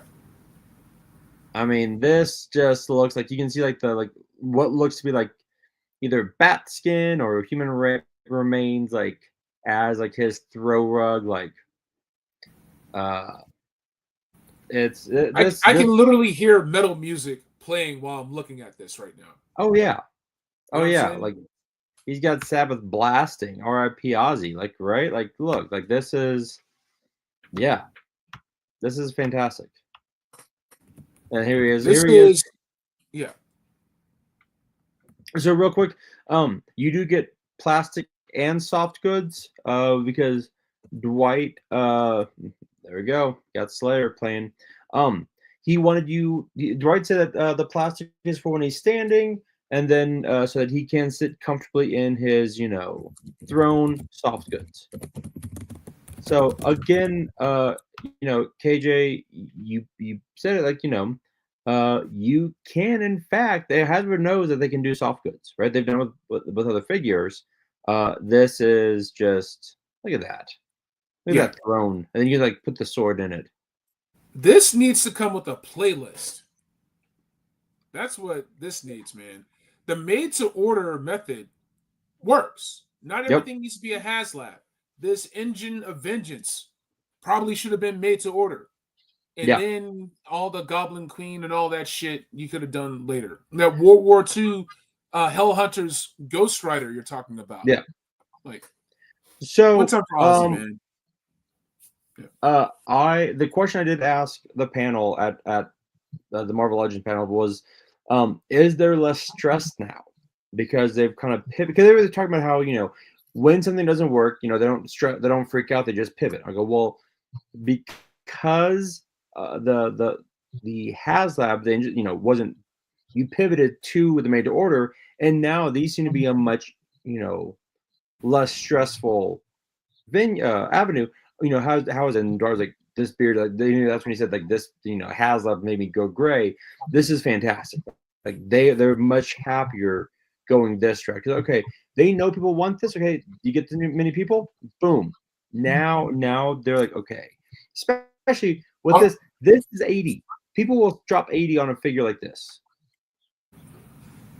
You just gotta give your value, man. Yeah, it's like 350 for like all this stuff. Like, well, no, I just want that, right? So Oh, Yeah. I gotta show something off from I got from Comic-Con. This is probably the coolest thing.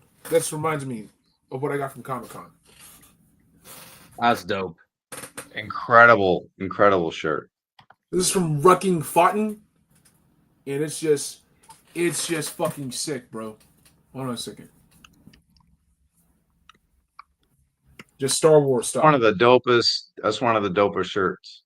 Yeah. That's how Black Angus does it. I'm gonna segue it because we're gonna talk about Cold Slither and GI Joe in just a little bit. Bobby's turn. What? I didn't get any. Well, actually, I did get a Voltron shirt. I just haven't. It's in the laundry. They had a really badass like. So KJ, so Steve and I were walking along. I took a picture of like the Voltron statue, and it's, this giant Voltron. I'm like, that's awesome. And I'm looking at the figure, like, oh, that's cool. Not 350 cool, but still amazing. But they had a shirt there. I'm like, oh, that's a cool shirt. And Steve just goes, you should buy it. I'm like, well, no. He goes, no, you should buy it.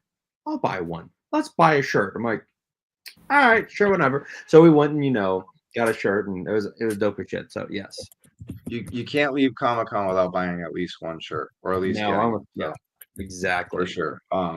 Yeah, and then another look on this, and I overheard you while I stepped away talking about the, what we talked about with Jesse as well as Dwight with the made-to-order model. Mm-hmm. It kind of makes you wonder. I mean, we'll get into it with Joe. It's like it's working so well with Marvel, and they're happy about it. And then, we'll talk about the Snowcat, and it's like it didn't move during Comic-Con, right? So it's something to really think about. And I know a lot of it has to do with Marvel and Disney as well as Hasbro, right? So it's still something they should consider, because I mean, $80 for this, and I haven't seen too many complaints. Even in the chat, we're seeing, look, is a great price. Yeah, like, we're seeing a lot of positivity on this. Any import would be over 100. Like all that. I think I saw a couple more. Look, I believe. Let's see. Oh my God, this is 80. That's not bad. Like I had pre-ordered it right away. It was no hesitation. That throne is insane. yeah, it looks great. It looks fantastic. Mm-hmm. I mean, it's perfect. You have this date to order this. If you don't want it, don't worry about it. Don't worry about tiers. Don't worry about unnecessary add-ons. Get Exactly. Yeah. Mm-hmm. Free shipping, because no, if you have Pulse Premium, it's free. Well, it's over 75, so I guess it is free. Yeah, free shipping. Mm-hmm. And I hadn't even remembered. I thought we were charged at the end of the made to order date. No, obviously we just got charged for Dragon Man. We get charged when it ships. It's just that you can't cancel, right? Though, like that's the whole point of the made to order is you're not able to cancel once that date is gone. Is that correct? It doesn't say. I don't. Can someone go on? Well, I wonder if someone can go on Hasbro Pulse and see if you can cancel. I'm on Pulse. It doesn't say it. It doesn't say that it's not cancelable. Well, I'm saying you can go in your order. Can you cancel? Is there a way to cancel just to see it? Yeah, that'd be good. But yeah, this throne is just, I mean, it's crazy. Look at the detail. Okay, Judge Dredd says you can cancel. You can cancel all the way. Okay. Yeah. Wow. Okay. Sentinels, you can cancel. Okay. So I'm not. That's interesting, right? Because it's made to order, and then you can cancel. Because then they'll just sell the extras. Yeah. Yeah, they'll sell it to like BBTS and stuff. Yeah, it'll be cheaper than getting this on aftermarket. This shit will be $160, $200 on eBay. I don't know. I should get two. So there's a scale. Do we know if the original Mephisto? Now he said it was all new, remember? Because now we have a better cape, like a wired cloth cape. It's all like we got pinless. He added rockers. It has the added articulation that the Engine of Vengeance version wasn't. The one we were gonna get before was basic, and this one is advanced with a better torso and everything like that. But do we know the scale? Was the scale always going to be this size? I don't know. I think so. I think I have a picture of the scale right here. Here it is. Because it's a 7-inch fig. Just about. just about. Oh, 6.5.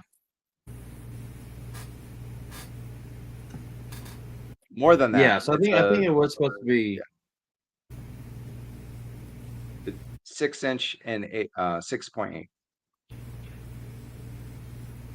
Cool. So let me ask you this real quick.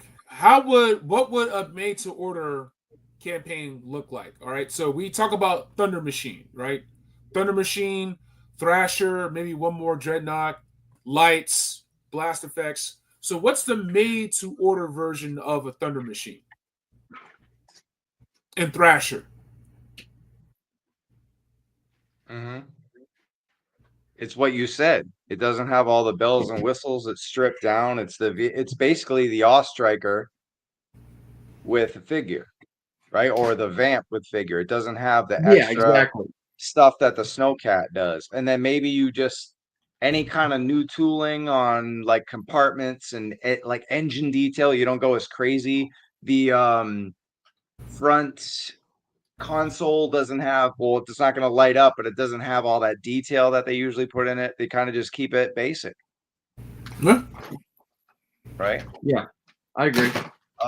Yeah. Ken Best says, no, you can cancel after. That's what they're saying. So Sentinel 97 is one of those made to order, and people said they can cancel it now. So it's interesting. Yeah. Yeah. Made to order Moray. That's too big. That's the problem. It has to be within a size. Yeah. Oh yeah, 100%. What do we think of the scale, Bobby? I love the scale because it's Mephisto. Mephisto is supposed to be bigger. He's he's the devil. So or like a devil. Yeah. So he should be bigger. He should be towering. He should be. I love that Spider-Man posing. And of course he used Spider-Man because he gave us one of the worst ever freaking storylines. But Mephisto should be towering over these people, right? He is massive. In some comics, he's the size of a Sentinel, right? So yeah, he should be massive. He should be towering over them. So I love that. I think this is a perfect. Great question right here. Null from the 2-pack with Venom. Is this about the same? I believe it's the same. Yes. All right. Very cool. I believe. And we got Tron too. But before we get to Tron, yeah. Do we have any last thoughts on Mephisto? Do we think this was a grand slam way to end their panel? 100%. And yes, it does 100%. come with Maximum Spider-Man. No, I'm kidding. That'd be cool. No, 100%. All right, KJ, what are we thinking? Yeah. It's perfect for fans that want it. I had to be careful because then I would be going back and getting Strange Tales Dracula, getting Blackheart, getting everything I missed that was like the occult, infernal type stuff. True. Cool.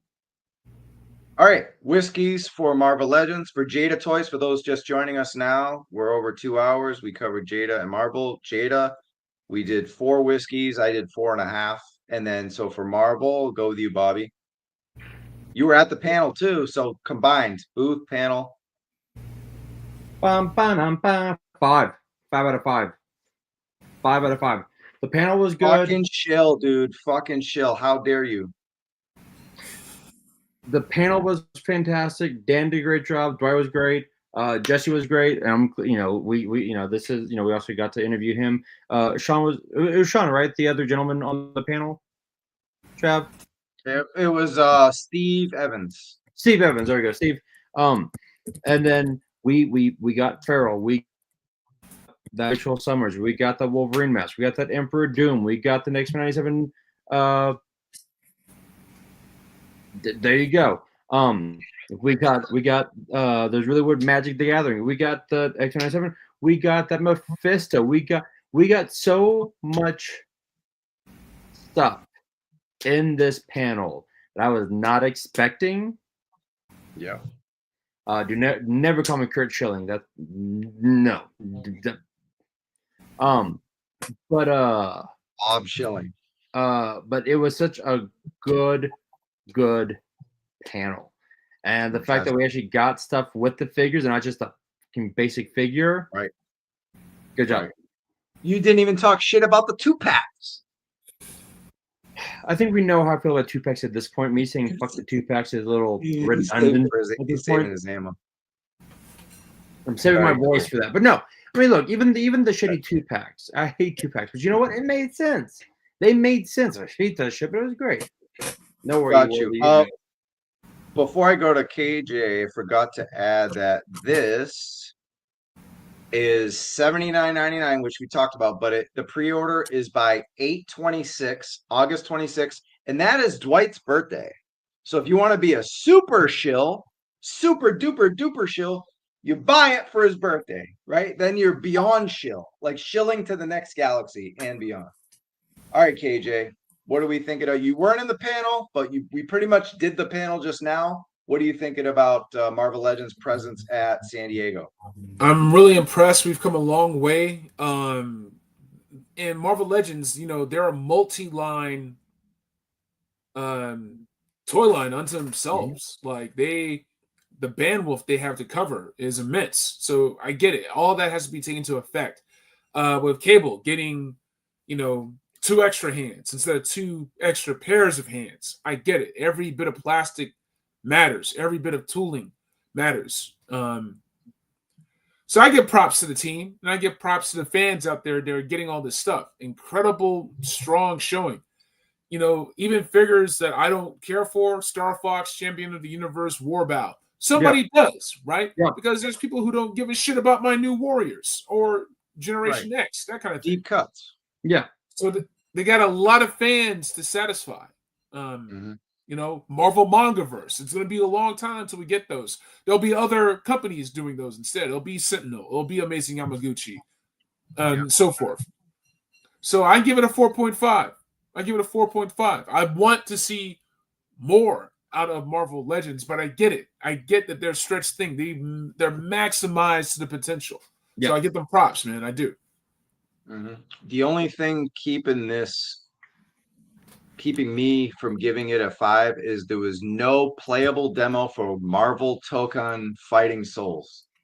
Marvel Tokon Fighting Souls is the new Marvel fighting game. It's like 4-on-4 or something like that from Arc System Works. There was a giant screen at the Marvel Studios, Marvel Comic, just Marvel, plain Marvel booth. Giant screen with the trailer and footage, but no playable demo. Not that I could have waited 3 hours in line to play it.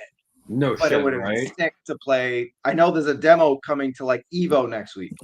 So that's why it just would have been crazy to play. 4.75 out of 5. I gave the panel itself a 5 and everything. I mean, talking to Jesse, you know, director of merchandising for Disney and Marvel. So that was fantastic. Thanks again. Shout out to Jesse Falcon. I know just talking to some of the old school OG toy tubers, they weren't that thrilled with this, but they're never gonna be because they've been covering Marvel Legends for 20 years. Just talk to us when we're covering Classified for 20 years. We're gonna be like, this is bullshit, right? So it's like you're gonna get to a point where you're gonna be hard to get impressed because you're seeing the same figures just with new evolution. Yeah. But like you said, first time in the lines, you got to do it. And advancements, a whole wave of X-Men 97 figures was great. Mephisto made to order looks tremendous. The timing of it was an accident. It wasn't like, oh, Ironheart did the reveal, let's do it. No, it just happened that way. Remember how long it takes to make figures? It didn't take them 4 weeks. It took them a year or two, right? So tremendous showing for Marvel Legends for sure. Before we move on to Joe, quick tease. KJ, take it away. Listen, give me this shit. Give me the light cycles. Give me the recognizer. 3.75. 1.75 figures. I don't care. Give me that shit all day. All day. Give me. Give me. Bobby, we talked about Steve Evans from Marvel, the booth. He left floppy disks around the booth at Hasbro with this in it. And I did see a Tron cosplayer there taking a picture with Ace Tracker. So it didn't really hit me. I didn't see this until I got like either back to the hotel or just back home. And then they were like, hey, you see the Tron stuff? I'm like, no. So did you notice any of this when you were at the con? I did not. I saw the guy. I saw the person dressed up, the cosplayer dressed up as Tron. That was really cool. But dude, I went by that Tron booth. That line was sick. That line was ridiculous because Oh, like an activation outside of the convention? No, it was inside the convention. Oh, okay. It was inside the convention, and they had the light cycle that you could like take a picture on, which was cool. But they also had a limited edition 9-inch Nails Tron Ares album. Which, let's see what that's going for right now. 2025 Tron. Let's see here. Gotcha. The Jesus. Okay, that's actually a dope ass vinyl, but it's going for $250. Wow. $255. Cool. All right. I personally have never been in a Tron. I never got into it, but the trailer for Ares looks crazy. That may have to be when I pop my cherry. You never seen Tron, though, dude? Tron is fun. Tron is dope, dude. Yeah, dude. Can I start with Ares, or is there like, do I have to go through a bunch of shit to get there? You can really start with Tron Legacy, but the original Tron is a classic. But I guess you kind of had to have been there. If you were a computer kid back in the 80s, you would have loved it.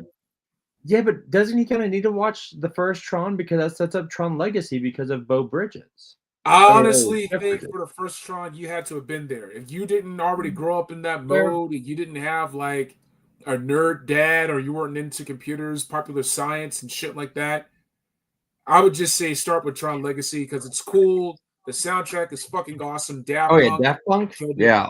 It had to get 9-inch Nails just to have something that comes close to Daft Punk. And that soundtrack just sounds so good. It's my god. Kick your fucking ass. Yeah. Nice. All right, cool. That's Tron. That's the tease. They've got something going on with Hasbro, so we'll be interested to see on the road ahead. The moment many people have been waiting for is GIJoe Classified. We'll get right into it. No messing around. There's new images of the Snowcat. And so these are very cool that they added this. I don't even see them on the website yet, I don't think. So these were shown in their little YouTube, like 13-minute recap. And then I took pictures of these on the screen. So very nice environment here. Nice looks of what we've seen. All right, let's get right to the bottom of it. Yeah, KJ, I'll go to you first. We don't get these tiers. All right, say that again. I'll be pissed if we do not get to those tiers. If we don't get Arctic, Lady J, Arctic Flint, like. Well, yeah. I mean, is it going to happen? Did they do enough to support this Haslab at Comic-Con? Yeah, at Comic-Con, yes. They did? Well, I think just showing like the awesomeness of it, I think so. But what else are they going to do? Like, you can't go around like slapping people going, don't be dumb, buy this. Don't be dumb. That's the follow-up. That's the follow-up. Where they just, is it what it is? Or could they have called an audible and pushed stuff further, have stuff jump the line? Or it takes just way too long to produce figures and stuff to support this? Or it just, I mean. So I'll say this, right? Yep, I spoke with someone at the booth. I won't say names because I don't want to get anyone in trouble. But I asked them, are you a bit nervous because with all the other Haslabs they funded like that, and this one is taking their time? What? Oh, you're welcome, Tony. What they told me was, are we nervous? No, right? Their thinking was still, this will get funded. Will you get the tiers? Probably not. Like, okay.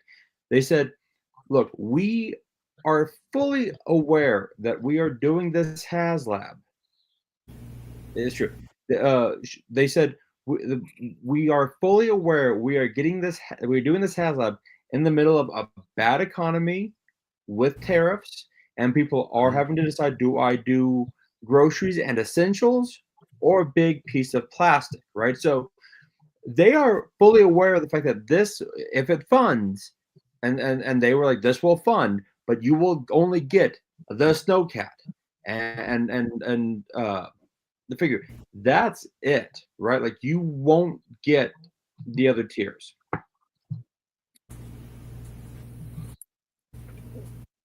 So that is what I got.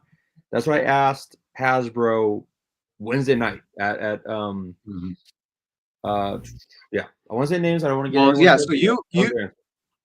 So you asked on preview night, and their panel was Friday morning. So I was like, I'm not even going to mention it until we actually see what they do on Friday morning. So KJ, do you think they're just stuck in that position? They have to just see what happens, or do you feel like they could have done more?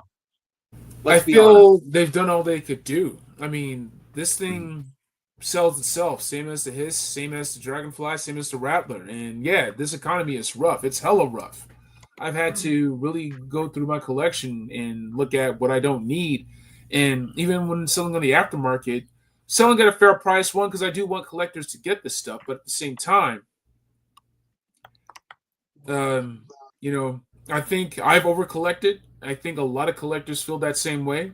And I think getting this when you have rent to make, you have bills to pay and everything else, just even saving for a rainy day. If you're out in the East Coast, you got heat waves. You're out here in, you know, other parts of the nation. Hawaii's dealing with the tsunami. You have to be prepared for rainy days. And getting this snowcat that you do not need is going to take a big bite out of your rainy day funds. I get it.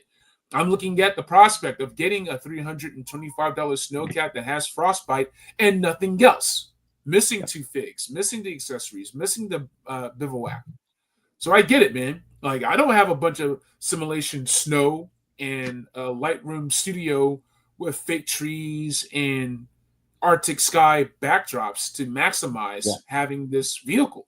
It is getting tough out there. I appreciate Bobby's question that we asked to the Joe team, because we had to get straight up with it. And so we're like, yo, like, what say you to these fans who are still doing this? And they spoke really kind, passionate words about the fan base and the Joe community still keeping Classified series going strong in times they're looking as lean as they did, you know, back with the housing and banking crisis. Like, it's getting bad out there. I mean, we're all getting tired of the instability. We do this to get away from those dark days and times to enjoy this hobby. But this hobby is taking a big ass bite out of the pocketbook. It just is. All right. So as far as thoughts on this, I think this looks amazing. So they did a great setup. But then when I go here, this looks like it's just missing a lot. Now I'm saying the bivouac is very impressive in person. All the figures look good. They're kind of showing you all the accessories coming with, but that's a lot of retail space right there. Just empty.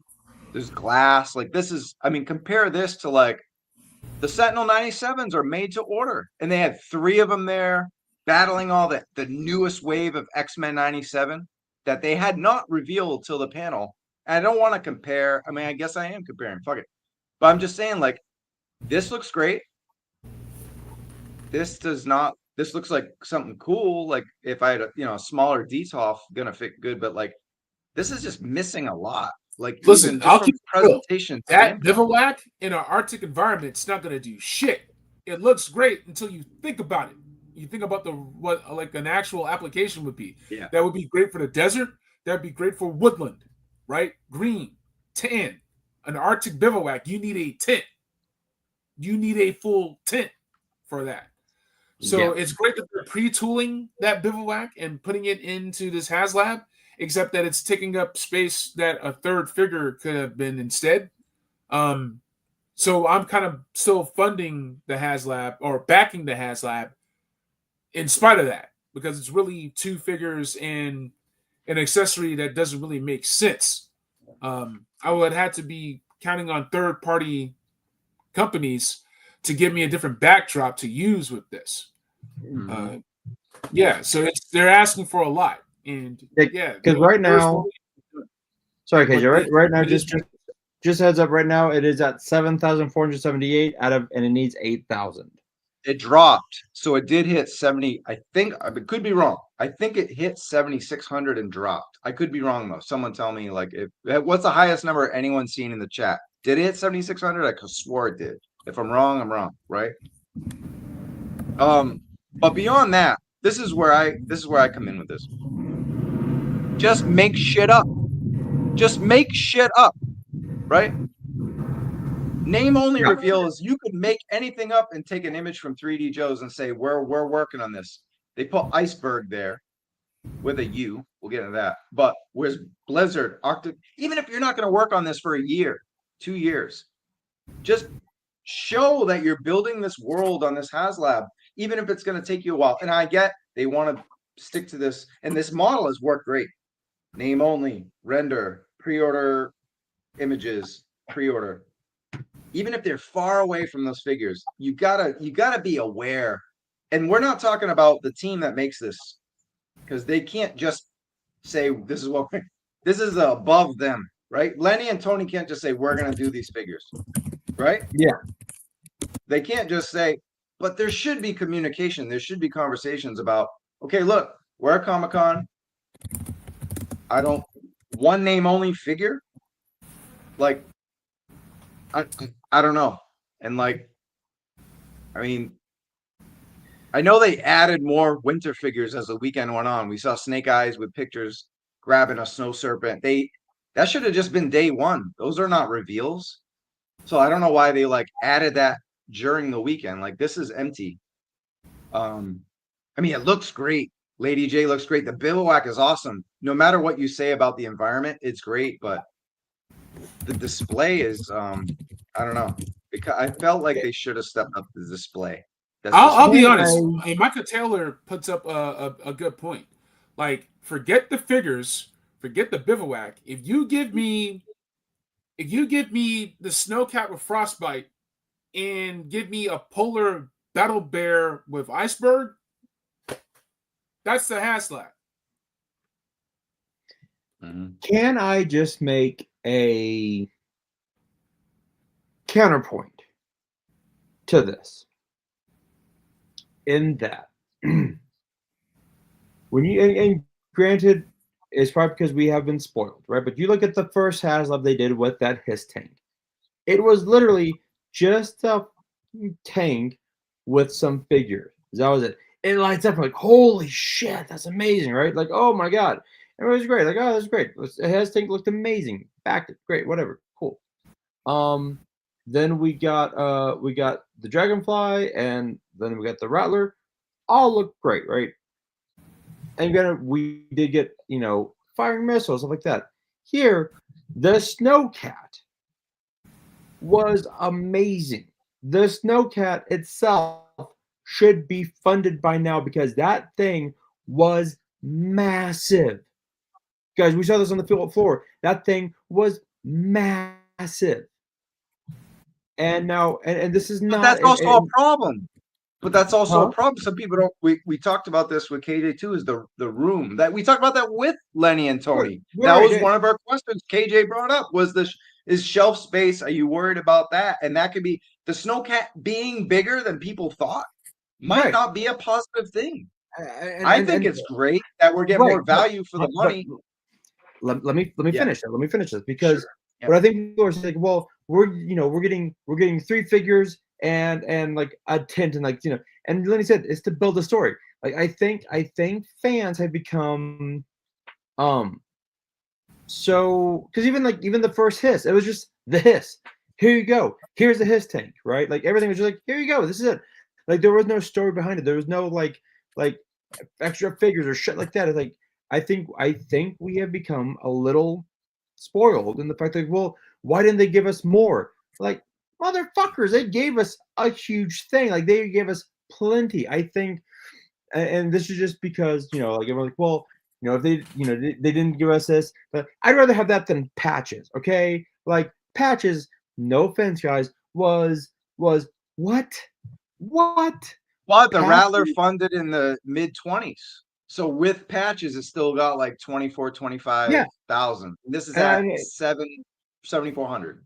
I think people are just upset that we're getting a Rattler. I mean not a Rattler, a Snowcat. I don't know, because you said like, what more can they do?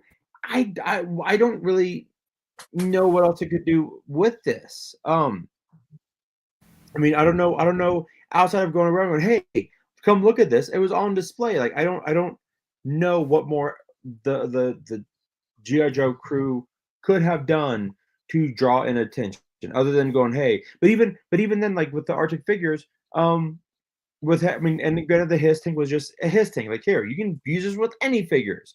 Sure, you could use Snowcat with anything. You don't have to use it in snow. You can use it in any day situation, right? Like, I think we've gotten to a point as collectors that it's almost like, oh well, I don't like this. And granted, spend your money however you want to. I'm not saying that. I probably won't back it, because now, I'm having a meeting with my bosses next week. I might take him on a slightly different position. I might be going to New York, Travis. I might be, right? So if that is like the bivouac was cool. I saw it. I'm like, oh, that looks dope. Like, do I have any space for it? No, I have zero space. But if I was a joke, that's awesome. Like, I actually created a story with it. Cups, all that. Like, look, I didn't get that Snake Eyes and the polar bear. Why? Because I couldn't give two shits about that. But yeah. But and highest me, I get it. They support it. Fine. You have the figures in here, and then like freaking the Dragonfly. One second. Sorry. Who was the Argentinian character they put in there? And everyone like threw a goddamn bitch fit about it. And then they used the buck later on for Retro Scarlet, right? Like, yes, they will give us no figures later. Like, if you think that they're not going to give us no figures later, if this funds, you're either A, ignorant, B, naive, or C, you're just being a whiny little bitch to be a whiny little bitch. I don't think that is fair. I don't think any of that is fair. I really don't think that's fair, because this is a massive campaign, and you want to have support around the campaign. You know what I mean? And I think when you have support around the campaign, that's not doing good. Dragonfly and Rattler didn't need support because they crushed it. This didn't. You have to call an audible. But then, okay, but then, so for people, what if they buy this? Like, think about it, Dragonfly and Rattler didn't get any support, right? What's the support for those? We don't have troops to go with those, unless you want to. You have everything. But I'm saying there was no specific, like the Hiss tank had specific box triple packs that came out with that as support for that Haslab. And that's fair. But then here's where, and again, look, I'm not arguing. I'm not saying you're wrong, right? I'm not saying that you are wrong, right? What I'm saying is, if you and someone did say like Blitz was right, like they did a whole campaign with Cold Slither. Yeah, you had like the album, you had the concert. That was all fucking dope. But when you look at their marketing campaign, Hasbro probably gave JoJo, here's your marketing campaign. What do you want to do? Cold Slither or Haslab? And they probably went, you know what? Fuck it. We will push Cold Slither more because that was a dope concert. I got the dude. Yeah, merch, you got that. Vinyl, I got that was part of our show tonight. I want to give a shout out right here to Ben. BMAC fucking crushed the marketing on Cold Slither. That shit sold out in a second. You put on a Hasbro Pulse, and don't worry, August 1st, there's going to be a million of them. Yeah. You're going to get them all. Yeah. You're going to be able to buy them everywhere. It's no problem. But the merch and the marketing, they had its own booth. RPM had a booth for the Cold Slither records and the merch. And they had alternate vinyl and posters that you couldn't get at the Hasbro booth at the concert. Like, that was brilliant marketing. But now we look at the Haslab. What more can they do, right? Like, when you look at they did for Cold Slither. Well, and they could have had them like hanging from the fucking rafters. Sure, fair, but they only have so much marketing. They could do more YouTube shows. There's a marketing budget, and it went to Cold Slither, which made sense for this. Even without the Thunder Machine, I was disappointed, but I get it. And we'll get into Dreadnoks, but it's like, if they announce the Thunder Machine, it kills this. 100%. We've been talking about for weeks. You release the Thunder Machine even as a made to order $100, $120 thing, it fucks this up. It fucks up the Snowcat.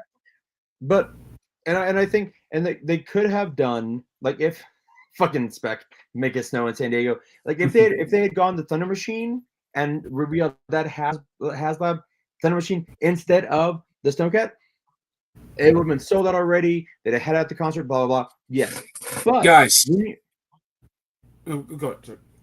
I was gonna say, No, go ahead, KJ. What are we looking at? I'm No. waiting Let on the Bobby chat. finish. my point is, I think we have become a little spoiled when it comes to these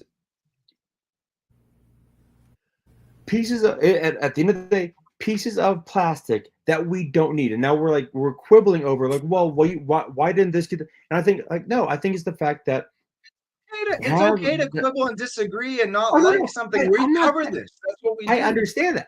I'm like I said, Travis, I am not arguing with you. I'm just giving you a counter where I think that the Haslab team did the best they could with an amazing vehicle that, honestly, if it was $150 less, I think this would have been like, I think you just go with I think you just do the machine, and then yes, like they should have made it snow, right? But I think that we as fans, as collectors, I think we've become a bit spoiled. And yes, Liquid Identity put it best. And look, and I will. This and is I the will, model. This is the model shift for next year because this I will campaign pivot. is taking us to made to order. It has to. It has to. Yeah, I think with the economy that we're in right now, I think JoJo has to learn from Marvel, pivot, go made to order, and I think if they had made this made to order at 150, gone, done. But I think this is where I'm going to agree with you. This is Okay. where I'm going to agree with you. This comment. The Haslab should be way bigger, but looking at it from marketing, and you look in Cold Slither is 125 bucks, and you have all the support with music, and they have these great partners they could come up with, RPM and so forth, Mhm. right? Yeah. With the Haslab, it's an expensive big item. It's $300, and you're not going to partner with anybody with that. That's it's all your money. So it's easier to have a partner and more expansion with the cartoon, the concert, the merch, the booth, the whole campaign is a no-brainer to put the money into marketing of that over at Haslab. So I think they made the right choice. If they had to make a choice between marketing the Haslab and marketing Cold Slither, they made the right choice. They did. And I think the timing of it made sense. You're going to market a toy, regardless of how rare it was, there's going to be more. It's then a $300 thing that's a question mark. That's what those Haslabs are giving gray hairs to Marvel, and they don't want it anymore. And that's that. And maybe the GI Joe team is like, no more of this shit. You know what I mean? For now. Yeah. KJ, what were you gonna say, man? I'm sorry. Like, what were you gonna? No, it's all good. It's all good.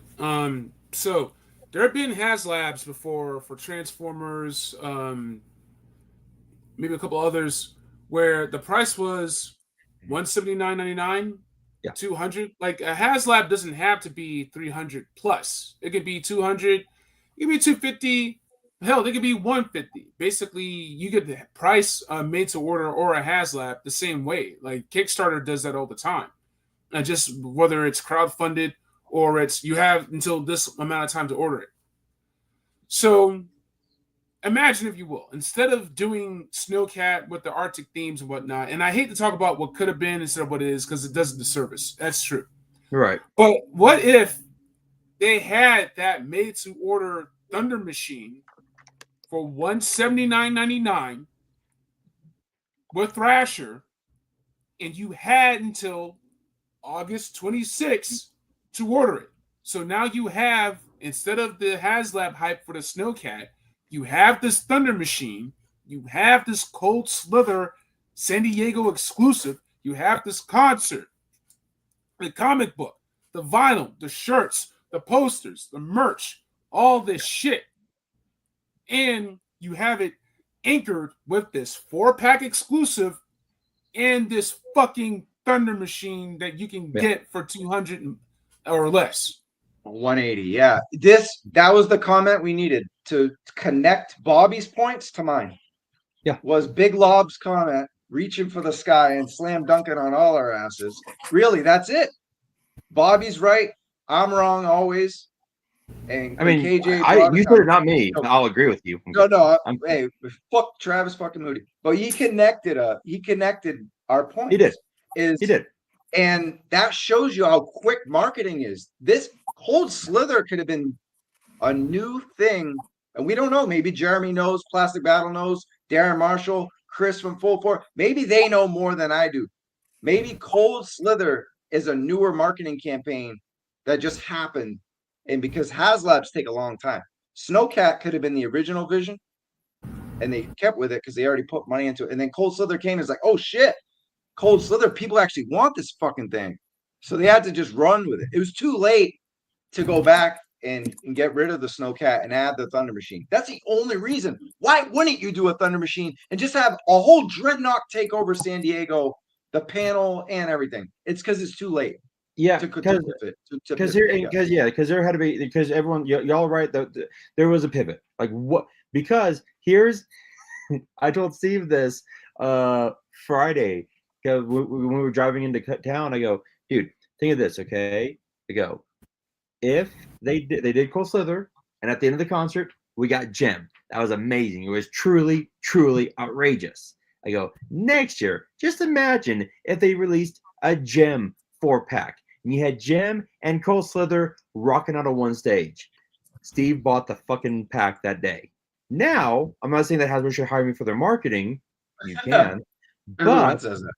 Right, but you know, and of course he flipped it for, you know, double what he paid for, but still, like there was an obvious moment here that you could, like you just said, a Dreadnought takeover of San Diego, and I know. Like, and look, maybe they're like, you know what, but like the person I spoke to said, they're not afraid that they're not concerned it won't fund. They think it'll fund. We won't get the tiers, and everyone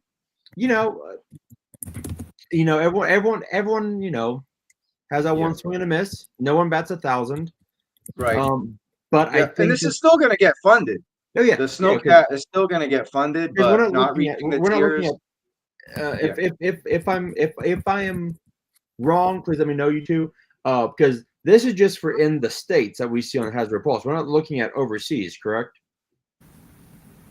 Okay. Yeah. So it will get funded. We just probably won't get the tiers. But look, here's the thing: like at the end of the day, we're still gonna get GI Joe figures. We just might not get this Haslab, right? We're gonna get the Haslab, but we may not get the figure. Shout out to KJ. This interview doesn't happen without KJ. That's all I'm gonna say.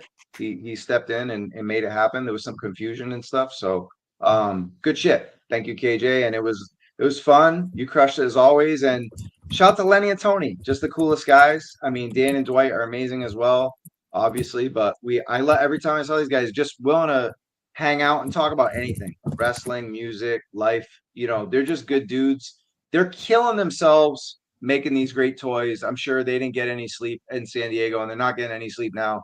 They really care.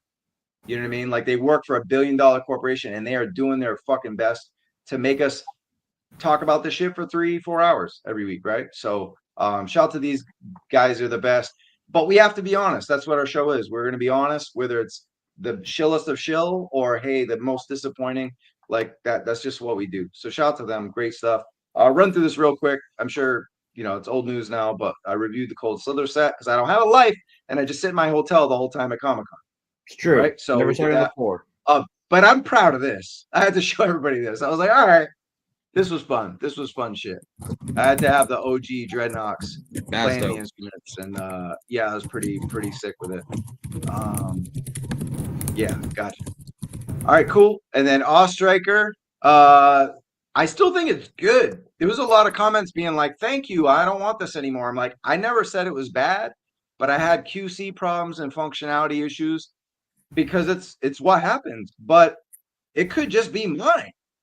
It might not. I know there's another review out there, and he had, there might be more than than one. But there was another guy who had similar issues. But the suspension's amazing. The knobby tires are amazing. Crankcase is fucking great. What my favorite driver of all the drivers. I love that they added a roll cage. They added new stuff to make it classified. Is it perfect? No. But like Bobby said, you can't bat 1,000 all the time. It's still good. It's still worth having if you collect classified. I think it's still good value. It's just not, it's not for me. Hopefully it's for everyone. I mean, as far as top of the year. Any thoughts on Ostriker or Cold Slither? Either one of you. I mean, again, Contra was fucking dope as shit. My Ostriker. So I did get the Ostriker because, true story. So here's how it went. With me getting the Ostriker was get that out of the way. My turn. All right. Look, Wednesday night I go to Alex Ross. Got some books for me and my friend. I've already flipped one of them. All right. I talk to Emily. I'm like, hey, Emily, how you doing? Great job this year. And she goes, how you doing? I go, how you doing? She goes, I got 10 minutes left because it's 8:50. The con closes at 9. All right. She goes, I got 10 minutes left. I'm like, cool. Awesome. I'll see you tomorrow. Then all of a sudden, in the middle of me saying, hey, cool, see you tomorrow, I hear, I promise you nothing. We will try and boom. There was a smoke statue of me in front of Emily. I was in line. And I got everyone, whatever anyone had asked before I went to the con, I got them what they wanted. I get up to the fucking thing, and Steven, luckily, had my back. He apologized to Emily. He's like, Emily, I'm sorry for the golden retriever. He saw a shiny object and had to take his chance. Other than that, I was not going to get in that line. So I get up there, I'm like, oh, I want this. Buddy wants this. Buddy wants this. Buddy wants this. And she goes, do you want the Ostriker? And I went, and then my phone rang and it was Steven going, hey, can you get me an Ostriker? I'm like, mother. Do 2. Carry the biggest bag back to the dinner. But there we go. That was my story of how I got my Ostriker just by happenstance. So I haven't gotten it yet because Steve has to still ship it out to me. So. Yep, for sure. What else you got, KJ? It would have been. I'm envisioning Comic-Con 2026. Waiting in the Hasbro line to get an in-stock Thunder Machine and Thrasher. I won't have a problem with that. No. And we have good friends, so shout out to the homies that were in line and got us some stuff or whatever. So appreciate that. Oh, you want to hear a crazy story? You want to hear a crazy fucking story? Here we go. Sure. Crazy story number 2. So one of my writers, right? He lives in Canada. God bless you, Canadians. However, he goes, hey, my boss goes, hey, if you are in line magically, can you get him the Void Rivals Jetfire set? Sure, no problem. Boom, got it. I told my boss, like, hey, I got it. He goes, great. You should be, boom. My phone goes off. It's already going to Canada going, oh, how much was it? I told him this much. He goes, cool. Request the money, and I'll send you. And I do like the conversion rate. I'm like, okay, I'm sending. Wait, no, he's sending me goddamn Canadians. So give it to my boss. I do the conversion. I give it to my boss. Right. Monday, my boss goes, do you know how much it costs to ship to Canada from California? I'm thinking, I don't know, $150, $300. My boss goes, you could have ordered that on eBay that weekend for $180 with shipping and handling. He had to shut up. What was $115 turned to $415. No. Yeah. No, that's a PlayStation 5 Pro. I know. Bro, I know. I heard that. I was like, you know what? I don't give a shit. I got paid. It went back to my credit card. We're good. But holy shit. God damn. Yeah. Cool. KJ, you love ninjas. What do you think of Slice and Dice? And did you grab a pack? I didn't grab a pack. I had to be really extra choosy, but this looks great. I was waiting on Slice and Dice for a while, and I look forward to grabbing it in the future. I love that they're starting the Ninja Force branding to go along with Night Force, Tiger Force, Python Patrol, you name it. So that only makes sense. And there's a lot you can do with Ninja Force. Ninja Force card backs, if you look at the original Ninja Force card backs, they look crazy. So I would love to see Ninja Force on retro card back. But no, this is a great set here. I would have loved to get my hands on it. Have gotten my hands on it. Just can't get everything. Just keeping it simple. They are the OG slice and dice, and they go into straight up fucking Mortal Kombat classified. Like you have all the options you ever needed. Yes, Slice's weapons could have used more paint, but Dice's weapons, KJ went through the whole thing with cost, but Dice's weapons are fantastic. This is a tremendous 2-pack. I know Bobby doesn't like them, but this makes sense. Slice and dice. Can't have one without the other. So this is a great, great, great. It's a great set. Don't sleep on it. It's this and Cold Slither were knockout sets. I know there's a lot of bad with the whole Snowcat and Offstriker being kind of problematic. I wanted to shine some positivity. These two sets are fucking chef's kiss. Both of them, this and Cold Slither were. I had the littlest of annoyances with these. These things are tremendous. All right, Hasbro breakfast reveal Pythona. This was the winner. This was the winner, Bobby. That's amazing. Now I will say this, that with G.I. Joe, with the Energon universe, they are going to lean into some of the Cobra Law stuff. So that's awesome. We loved hearing that. And so this looks fantastic.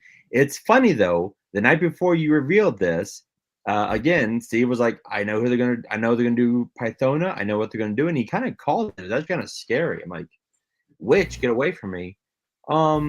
No, this is great. I thought it looks fantastic. When we're done, before we log off, dude, I do want to tell people about the Energon universe and what's coming out, because we got to see that. So yeah. Well, I was gonna save that for the next show. Is that cool? We're already 3 hours in. Is that cool? We do that next show? Sure. Yeah, just because we're already at 3 hours, we haven't even really touched on anything, Joe. Just saying. So we will cover every other toy brand and comics on the next show. So KJ, Pythona thoughts. It looks good, man. I know people have issues with the alternate head sculpt, but I'm fine with it. I've been waiting on this figure, and they went in on it. They really did. You know what? I don't think this is a bad idea. I'm not sure about that though. Face sculpts, freckles, glowy fangs. Look at I like it. Yeah. The eyes are I did it. Tony crushed this figure, and then we got the cape. This was a nice surprise from it.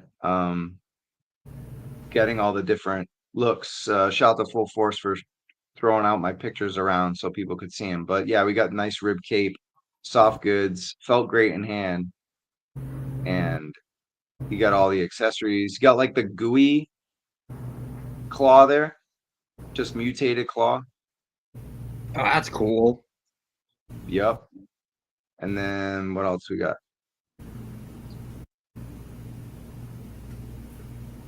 Then you got the morphing alien effect that fits around the Joe's face. It's like, like alien, like a xenomorph kind of thing.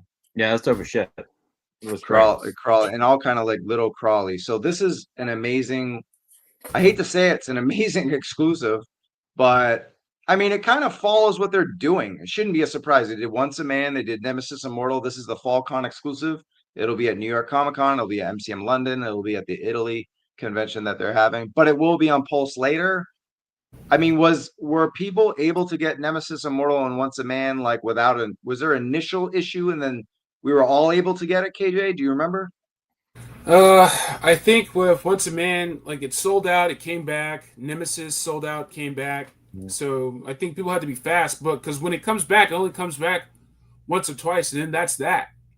Like Hasbro or maybe I don't know who, but they're doing Cobra Law a small batch, and that just increases the value of it.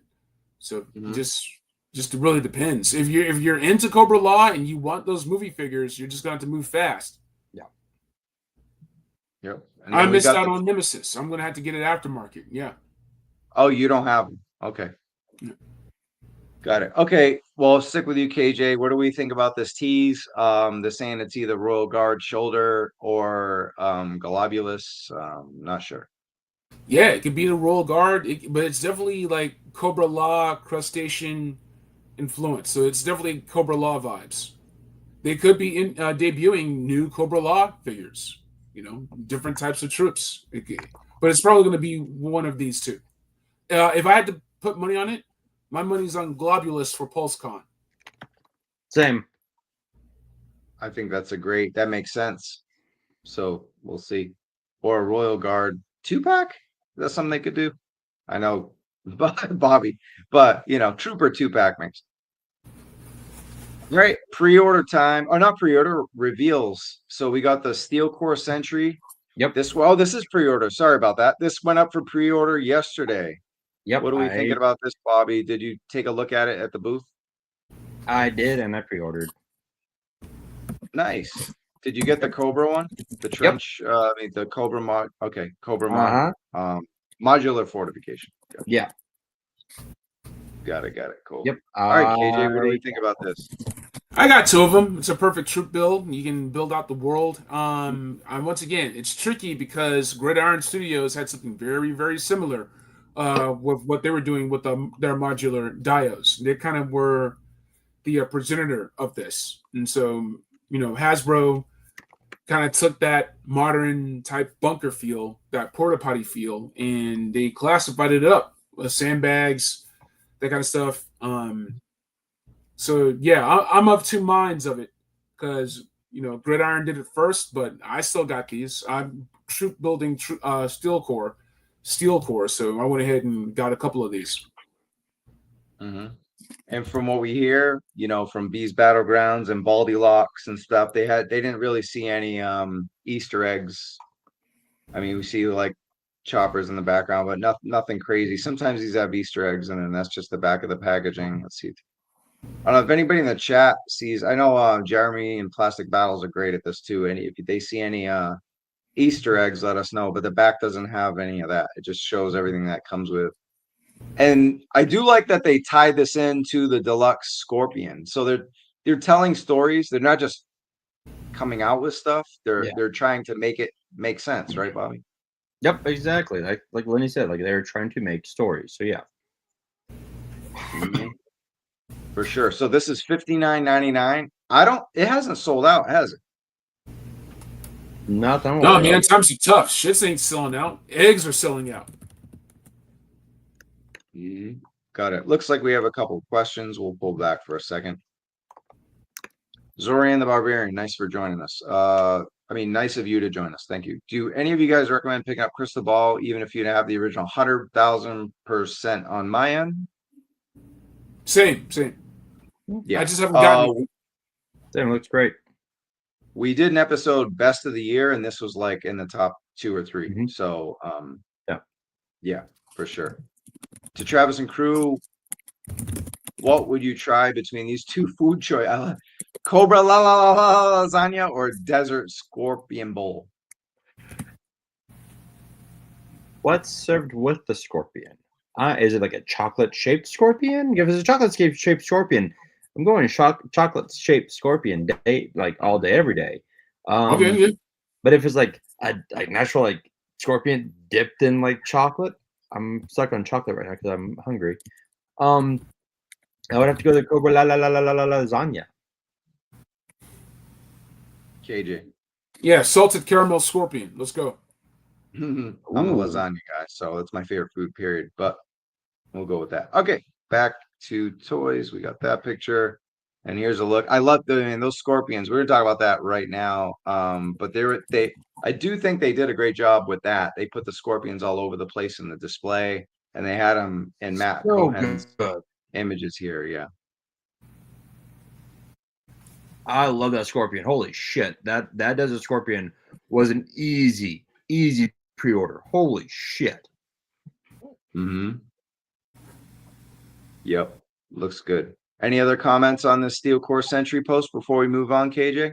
No, I got no notes, man. It's perfect reuse all around. Shout out to the chat. They brought up the Striker No, the Vamp twin guns and the Stinger missiles.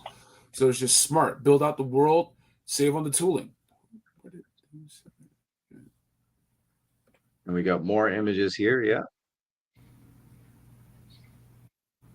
King8 brought up a good point with the reuse. You can put them side to side, stack them. That's why I got two, because it just lets me do different things. I have like some Starship Trooper shit I want to do for Terradrome, so this would be perfect to have these guys on that, which is why I got them. And they kind of fit that aesthetic, that minimalist, barely give you anything aesthetic while fighting off alien bugs. With the Scorpions, it'll be great for that. Yeah.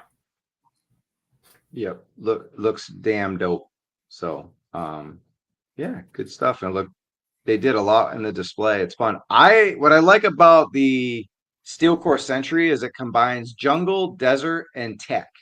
So I think on a video that we did, or a video I did before Comic-Con, I talked about Sigma 6's high tech, and I wasn't far off. Like, they didn't give us a face sculpt, but having some of the tech added to Steel Core and then keeping it jungle themed and still a little bit of a desert to battle Desert Scorpion was like a nice amalgamation of things. Instead of like one jungle, one desert, one tech, they were just like, he's a sentry. He's all of it, you know? Yeah. He's versatile. So, and there's a look at some of the booth stuff for the Lenny and Tony both joke because the Desert Scorpion was both their favorite thing from the convention. Yeah, it's so damn good. Mm-hmm. Yep. I mean, this double soft goods, the face sculpt. We talked about this last week, but just seeing it in hand. Any details impress you, KJ, about what we're seeing from the Desert Scorpion? No, man, no notes. This is great. This came out of nowhere for me. I wasn't a fan of the original. If they can keep doing this, like with figures like Crystal Ball and Desert Scorpion, Classified series ain't going nowhere. Yeah, this is great. It's hard not to troop build this one right here.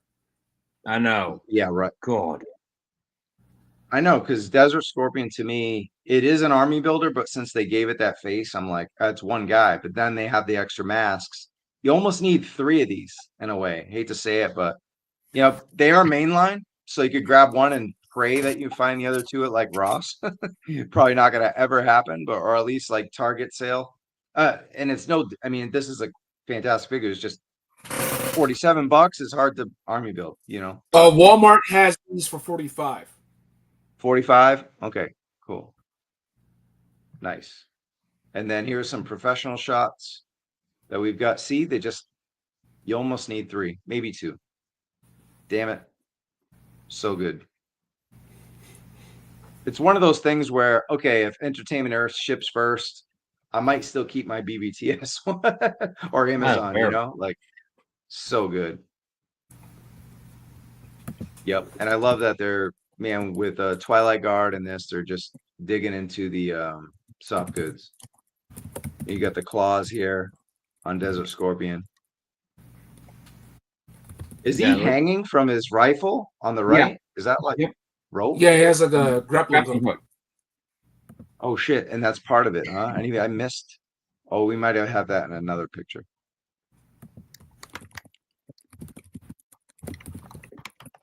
Yeah, they went in. They went in on this shit, man. Yeah, they did. It looks great. Look at that. Oh yeah, I see it now. Okay, the antenna out of the backpack. Look at these angles.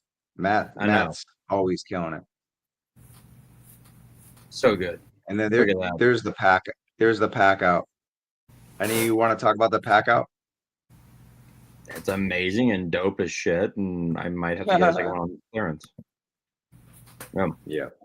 There's like almost like, what do you even say? It's just so good. The paint is great. Like the claws, you know, it evolves from the orange to the dark color as well. Yeah. Lenny said that it was, the scorpions were like mutated scorpions from like Dr. Mindbender, and he like had the vision of them like all like crawling out of like this like giant tube. Mm-hmm. So I'm like, that's got it. Figure 6-pack says some Joe trivia. The 91 lineup had Cobras, which had no Viper name on their figures. Desert Scorpion, Soul Serpent, and Crimson Guard Immortal. Oh, nice trivia there. Okay. Very cool. Sweet. Moving on. And then there's the whole loadout. So yeah, there is the grappling gun. Totally missed that. Good catch.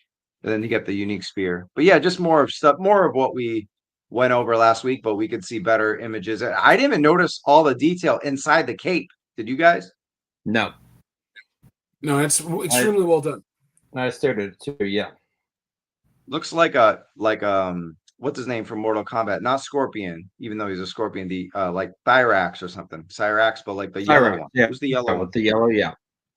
Yeah, sick. Very, very cool. There's no look. I love the face sculpt. Kind of Macho Man-esque. And then Where's wetsuit. the other one I pre-ordered? All right, you got this one, Bobby? I did. I got wetsuit. Just looked dope. It looked dope. It looked amazing.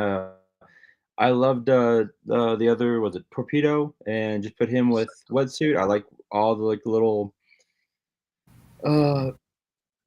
accoutrement, if you will, all the like little you know attention to details. You know, it's fantastic. He looks great, and yeah, no notes. It was an easy get. Yeah. Comic Book Ben asks, is that wetsuit's body on the Desert Scorpion? The torso and the legs. I don't know. Well, let's look at it. Let's see. Maybe. Looks similar. I'm not sure. And then there's the propeller. What do you call it? The what do we call this, KJ? Forgot. I don't know, but yeah, so like the same propeller thing that the 60th anniversary divers had. Is it the same one? You go. Yeah. Cool. Yeah, look at that. That looks dope as shit. That's awesome. Yeah, love it. No notes. I would say of the 4 regular $25 figures, would you say this is the winner? I think of the regular, the non-Scorpion, non-deluxe. All right, and Mr. McFly says it's new. Underwater glider. I think there's another name for it, but thanks. Yeah, look at that. And then of course we talked about it, the new fins that sets up Hydro Viper, but no Hydro Viper name only yet. Yeah. We'll get it on name only, but yeah, just better, clear shots. They knocked it out of the park. I mean, this was Tony's favorite, remember? Because he was like, "Oh, you always picked as a Scorpion," and then he said because of the coloring in the interview. So yeah, I watched another interview with him, and he said the same thing. He loves this one. Yeah. So well done. Like this wave is awesome. Yeah, it's fantastic. We'll ask you about this one, Bobby, and then we'll let you go because I know you got to get going. Okay. Yeah. Perfect. Mainframe looks great. There's the back of the packaging. Oh, look. GIJoe Classified Shark confirmed. There we go. Yes, exactly. Another pet series. It'll be another pet series. No, Mainframe looks great. I'll probably wait for him in hand, but I'll get him later. But he looks great. But I had to get that Desert Scorpion. I had to get that wetsuit. They both were fantastic. But yeah, Mainframe looks great. I love his like little like suitcase, like the hat. Like they do really well with hats. So yeah, like GIJoe like really just kind of knocked it out of the park with these. So good job. I like Michael's comment. Eel V2 with shark. I like it. It'd be absolutely incredible. I like that. KJ Mainframe. Incredible fidelity to the original figure. We need more IBM commandos. I work in IT, so yeah, Mainframe is holding it down. Yeah. For the people like, yeah, man, I need you to help me with this root kit. Help me with this mass mailer. I thought the entire wave was incredible. So you're going to be hearing the same thing from me a lot. Yeah. Yep. That was great. Yeah, they did that awesome. And more face sculpts are always welcome. It's like they do a nice job. Because they always say there's a budget and you have to figure out reuse. You have to figure out what accessories. Can't give every figure multiple hands, multiple heads. It's just not possible. But I think they do a great job assorting. Like, all right, this one will have a new tooling for a certain figure and then that. So yeah, agree. Well, Bob, I know you got to get going, but please tell us quickly, if you would like, about Energon. I know you kind of want to get that out there, but we'll do a deeper dive on the next show. Oh, we'll do it next week. We'll cover it next week. I'll do a deep dive next week. Yeah, sure? We're good to go. All right, cool. We're good to go. Yeah. All right, All right. peeps. Sweet, man. Peace out, y'all. Peace, Bobby. All right, Bobby. Take care, man. All right, we got a little bit left to go. Sci-fi. Once again, no notes. I mean, I'm glad that they're doing figures like this. Sci-fi would have been that figure I didn't think they'd do. I remember the render from Operation Blackout when Sci-Fi was in that game back in 2020. So it's great to actually see it and see them take time to modernize it. Looks great. The full mask really, they really did it, and it's like got the translucent quality. And it's I a was probably one callback. of the people Yep. that like the accelerator suit from Rise of Cobra. So this kind of makes me want to get the accelerator suit that they used in that movie because this kind of reminds me of that. For sure. And yes, we love Bobby. Hanging out with Bobby at Comic-Con was like the best because, you know, we don't always get to hang out. He's in New Mexico. And even KJ and I, we don't live too far away, but we're all, you know, we're just busy grown ass men. So Yeah. it's like, you know, you do what you can. One thing of note is that wetsuit doesn't say Brian Wetsuit Forest on it, just says wetsuit. So they own the rights. But then for sci-fi, obviously the word sci-fi is such a common term that says Seymour Sci-Fi 5. So things have changed since the ARAH days. Like, you know, that Iceberg has an alternate spelling. They don't really have the rights to use the Marine Corps insignia on Gung Ho, which is probably why getting the dress blues may be an issue. It just depends. They went above and beyond to get Leatherneck. They had to do it for Leatherneck. It just depends. So yeah, that's how you get Blaine, Mainframe Parker, Alvin, Breaker Kibbe, and so forth and so on. But the figure's the figure. I just want the figure. Exactly. Andy, see more sci-fi butts. That's great. Yeah, gotcha. But yeah, they crushed it with this mask and the modularity of it. You know, 3 different ways. My favorite figures in the line have multiple looks and you can have 4 different looks on this one, kind of like Tripwire in a way. All right, let's go to all right, back of the box time.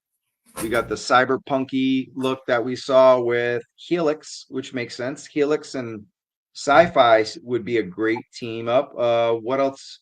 What are you getting from the back of these 2 packs with this and Grim Viper? Not much, man. I don't know where to get the Easter eggs from. I mean, Zen's really good at that stuff. But it just helps fill out that world, and I'm glad we're still getting that art, even with the photos, just getting it somewhere. I still miss the box art in the front. But, you know, seeing that figure stops theft. So I'm glad that there's still space for art with these boxes. Cool. All right. Now, Grim Viper, we talked about this, how it has Sarge's legs from the new Sarge, the 2-pack Renegades Sarge. And then we've got some reuse on the backpack as well, and the ram gun, the ram turret gun, the Madus. Well, not Madus, but, you know, the big boy. Yeah, Hello Reuse. Green Range Vipers is interesting because it's like, you know, green is what I use for the Joes. So I don't have a lot of greenery for the Cobras. So I got the one. We'll see how it goes. Yep. I'm keeping it. Yeah, I pre-ordered it everywhere, but I think I'll keep. He's just a big boy, a heavy to go with the range guys. But the camo looks incredible. It looks sick. I like that they made him a heavy. So when you put him next to the regular range Vipers, he's not going to be the same size. He's going to look capable, right? I'll be honest. All I have to do is get rid of that Cobra logo and put a steel core on it, and I can make this a heavy steel core instead. That now I'm thinking about troop building, but I wouldn't have it as a Grim Viper. I would keep that head sculpt, figure out something. I kind of would use it for an Arctic range Viper. I would keep that head sculpt, make a whiteout range Viper, Arctic range Viper, and then turn the body into a heavy steel core. So yeah, that's what I do. Toy Bounty asks, was it mentioned that the camo on Grim Viper's arms are camo paint? No, I don't really understand. It doesn't ring a bell, no. No. Okay, cool. All right. And moving on. Okay, this was the reveal of the show for me for classified. And we talked about reuse. I mean, it's pretty much all reuse other than the mask. And I think that Dire Wolf on the right, because I don't think we had that face sculpt, right? That wolf on the right, because we got It's Timber. We had the Alpha Commandos Timber and then the White Wolf Timber from the later release. well on the left, but on the right, did we get that that face? No, I don't think so. No. Right. So we have images. I don't know if we have them all, but those are head sculpts, kind of like Crystal Ball. You know, like you can use it as, because this is all projection energy. It runs off what Crystal Ball did. But we asked him in the interview if they capitalized off the popularity of Crystal Ball with this, but don't toys take planning? But I think for this, you can call an audible and make it quick because it's reuse. So I don't think this needed the 16 months of planning. I think they were like, holy shit, people fucking love Crystal Ball. Let's get this done. Right? Yeah, this is plastic, glow in the dark stuff, so they can move fast and put some really cool shit with this. Yep. And I think it was brilliant. See, that's the thing. You can do reuse, and if you do it like this, I'm here for it all day, dude. All day. And I love this shit. And if it catches on, it sells well, expect more of it. Build out a whole world for Crystal Ball. And here's some official images, and this stuff's just fun. It's eye-catching, KJ. Yeah, man, it makes me want to troop build so I can have the different looks. And my roommate said the same thing, Andy. He's like, yeah, they saw either saw Monster Force or it's their answer to it. Nothing wrong with that. Being inspired by other toy creators is a wonderful thing. Yeah. And then definitely we asked about. Oh, sorry, KJ, go ahead. No. It's just great work. It's just great work all around, and this stuff goes a long way to selling these figures. Mm-hmm. Undead Bear next. Yeah, probably. But yeah, we asked about if the face mask was Call of Duty inspired, and they were like, hell yeah. They're not denying their inspiration, so that's cool to take, like, because we kind of bounced that off the Sunbow thing. Like, we were like, hey, we're getting all the Sunbow stuff. They're not making everything Sunbow. They're still inspired by other toy creators, other forms of media, and this is case in point. Yeah. And it also goes to show you that you can call an audible for something like this, but you can't just call an audible for a Haslab. It's not that easy. Yeah. Man, look at the mask with the wolf. Yeah, we haven't gotten that face mask yet, I don't think. Wolf. You can't just get one with this. You gotta maximize all the different possibilities with this one. Mm-hmm. Yep. Werewolf, Ghost Wolf, Dire Wolf, Cobra, they called it too. Let's see if I got that face sculpt. Yeah, shout out to his tank. Toy Arc for the image. Look at that. That's cool. I don't know what happened to the third one, but yeah. Good shit. I fucking love it. No pre-order yet, which makes sense because then that means they could have called the audible. Just not ready for pre-order. Mm-hmm. All right, take it away. OG-13. They're finally OG-13, man. So we got Ralph Steeler Pulaski and Short Fuse. People have been waiting on this one. This would have been perfect to put on some sort of card back. Not 2 card backs. You could have done like a double back in the old day. I don't think I've ever seen that, even from Marvel Legends, but you could have done it with this.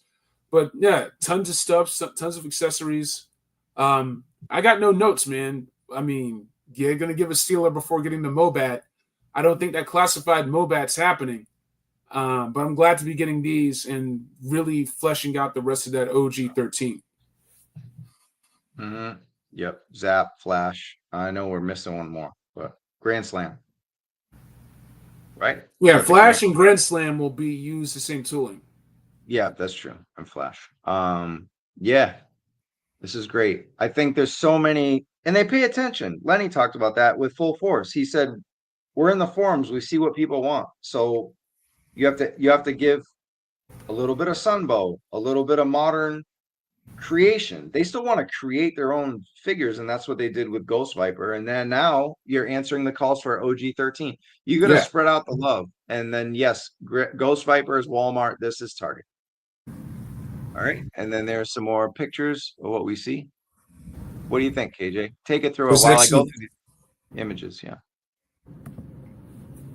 We know these guys love playing with the stuff, and they just inspire all these. And they've been inspired by all the great toy photography we've seen in the last few years with Classified. So it just makes sense to like do all this great stuff with this. Mm-hmm. Yeah, and they could do a Flash Yep. Grand Slam 2-pack. Yeah. Definitely. Mm-hmm. Steelers Matson. Oh, I guess he's a lucky boy. Short Fuse is best in show for me. Yeah, he's excellent, and I'll show you why. There's more booth images. Look at all the different looks you can do with Steeler and Short Fuse. Look at that. Really good stuff, man. And then that's the same. That is the same guy. Look at this. Tremendous stuff. Cool. I think we got one more slideshow and we're done. We are almost there. Long show. Sorry about that. It is our Super Bowl after all, KJ. So I mean, this is we had to go in on this episode. It had to be long. There's no way to cover all the stuff without it being a long show. But we can go through the stuff fast because we already know about it. It's just images from the booth. While I go through this, do you want to just make a comment while we run? It's just great to be seeing, stuff like Snake Eyes V4. We'll get the Ninja Force Snake Eyes V3 soon. We got Combat Armor Commander getting Dreadnoks. Thrasher's going to be soon. Zanzibar, all kinds, man. There's time for all this stuff. We don't want to exhaust this stuff, and I get it. With Marvel Legends, they have decades of comic books, movies, cartoons, animated series, manga. They have video games. They have all this stuff. G.I. Joe is esoteric. You have tons of toys. That's great, but that's basically it. We have 3 live action movies. We have, Valor versus Venom, Spy Troops, the direct-to-video stuff. Resolute. I love Resolute. You can do a full line, but who's that's for? Me and a dozen other collectors?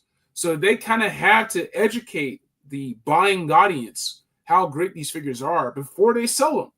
Like, for people who get that Combat Armor Cobra Commander, they didn't have the original. If they do Target as a Target exclusive, people didn't have that original Target. I did, but so many others won't. So there's almost an educational aspect to let people know what they're doing on a technical level just so they can appreciate it, and the line continues even further. So it's not just selling action figures. You kind of have to let people know what they're getting and why it's valuable. And that's tricky because Marvel Legends and Star Wars, they don't have to do that. Right. And I got to say that Battle Armor Cobra Commander was my favorite Cobra Commander as a kid, and it looks so much better in person than any of the pictures they could have shown. So just the silver paint on it. It's not like what do you call it? It's not vac metal or anything like that, but it's got a nice sheen to it, And yeah, man. Yeah, this is a great wave. What's up? No, agreeing. I agree. Cool. And then, green shirts on the way. And then, a lot of comments. Shout out to Adam. If you're wondering why he's not in the chat, this is why. Shout out to Adam, Shark Eyes Toys. He reviewed Monkey Wrench. So did Bees Battlegrounds. I'm sure they're racing to see who gets the next one. But we got the Renegades 2-pack there. And Mercer turned some eyes because people worried how small he was. But then in person, he doesn't look that tiny. No. So there we go. And then Budo looks insane. And then we got the green shirts. Any comments? They look great. I can't wait to troop build those green shirts. And I went back and got Budo when the last wave dropped. So I'm going to be patiently waiting. But yeah, seeing all this stuff live, seeing it in person, different level of appreciation. So yeah, it'll be good to add these and do some stuff with it. Yep, more looks at Budo. I do love that every day, not every day at the con, but most days they would switch it out. So see how we got like this look with a traditional armor, like his grandfather's armor, and then you got the tactical version. Or they would have one of each, but some days they would, like with Ghost Viper, every day they put a new head sculpt on it. And that's why I had to take that other picture from his tank. I didn't go on Saturday, and I should have went every day to the booth. So I like that they changed it up. And same thing with Marvel with like the Easter eggs and everything. And then of course we got the Night Force 2-pack. So looking pretty good. We talked about that to death. And then the ketchup and mustard divers. So just a quick look at these two. All right, and name only before we give it whiskeys. Iceberg and Lifeline. Are you excited? Very excited for everything that's up and coming. Yeah, this stuff is going to be great, man. And I get it. People are annoyed with the Iceberg name change. I just want the figure. You know, I can call this sucker whatever I want as long as I get the figure. Amazing point. Blitz says we need 100 likes. Yes. I don't know what we're at right now, but this is one of our big shows. So 100 likes would mean a lot. 200 likes would be better. But yeah, appreciate you guys. If you're new to the channel, subscribe. And yeah, we usually go live at 7, but we went on live at 5. It's been 3.5 hours. So props to KJ for holding it down throughout YoJoe June and throughout YoJoe July. And really appreciate everything, dude, you've done for the channel last couple months, man. Thank you so much. You got it, man. And yeah, Lifeline, I just want to say Iceberg and Lifeline were part of our, Most Wanted series with Death Valley Machine. So shout out to my guy. We've been, I think on the name onlys, we got most of them right. Yeah, we mentioned all these for name only. So I think, yeah, Hit and Run we talked about and in the past, and Night Viper. So not that they're wild guess, like, I mean, anybody could have, but I just think it's cool that we built it up and it happened. I was like, yeah.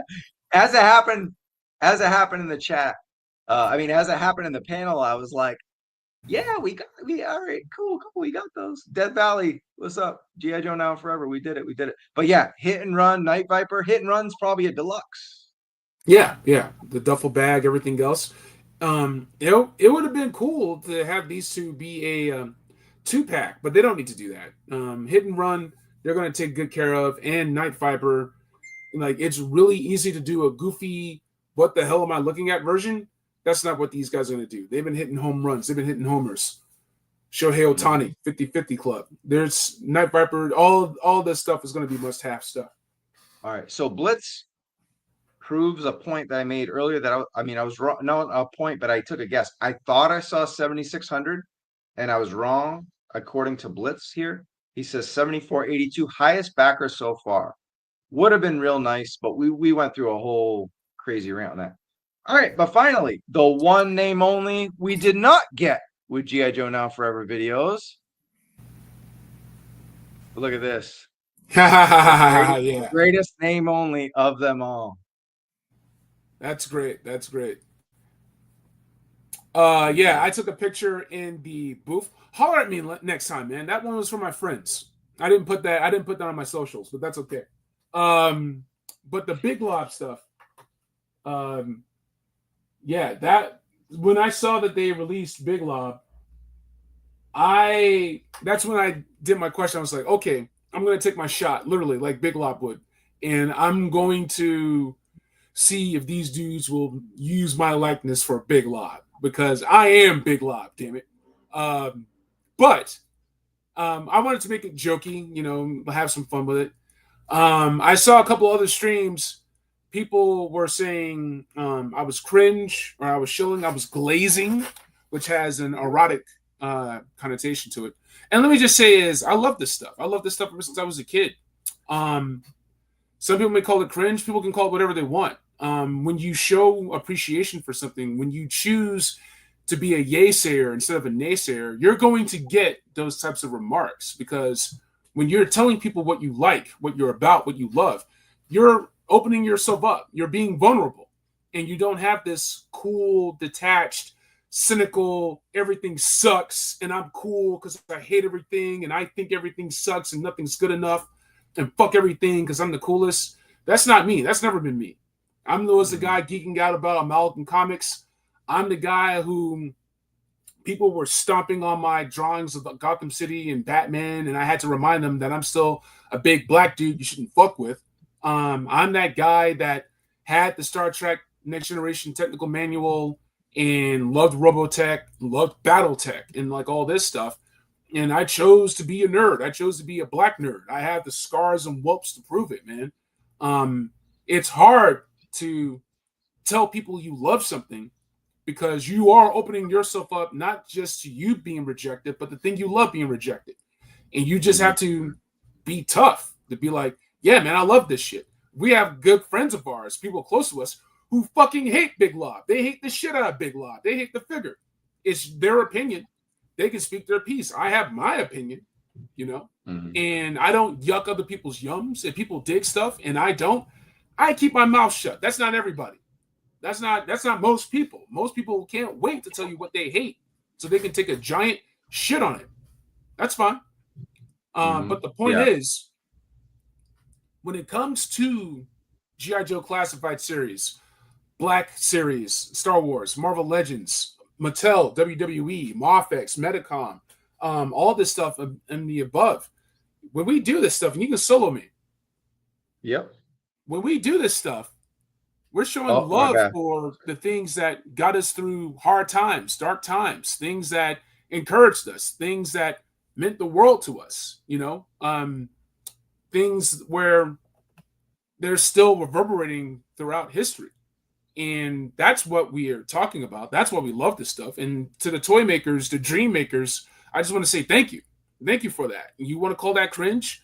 You want to call that glazing? That's up to you. If you want to just be miserable and you choose misery over joy, I hope you enjoy it. I hope you enjoy the flavor and the taste. Because that's a hard pill. And that's a sunk cost fallacy to be like, well, I've been miserable this long. And I found company in misery because I couldn't find company in joy. You'll have to live with that. It's its own punishment.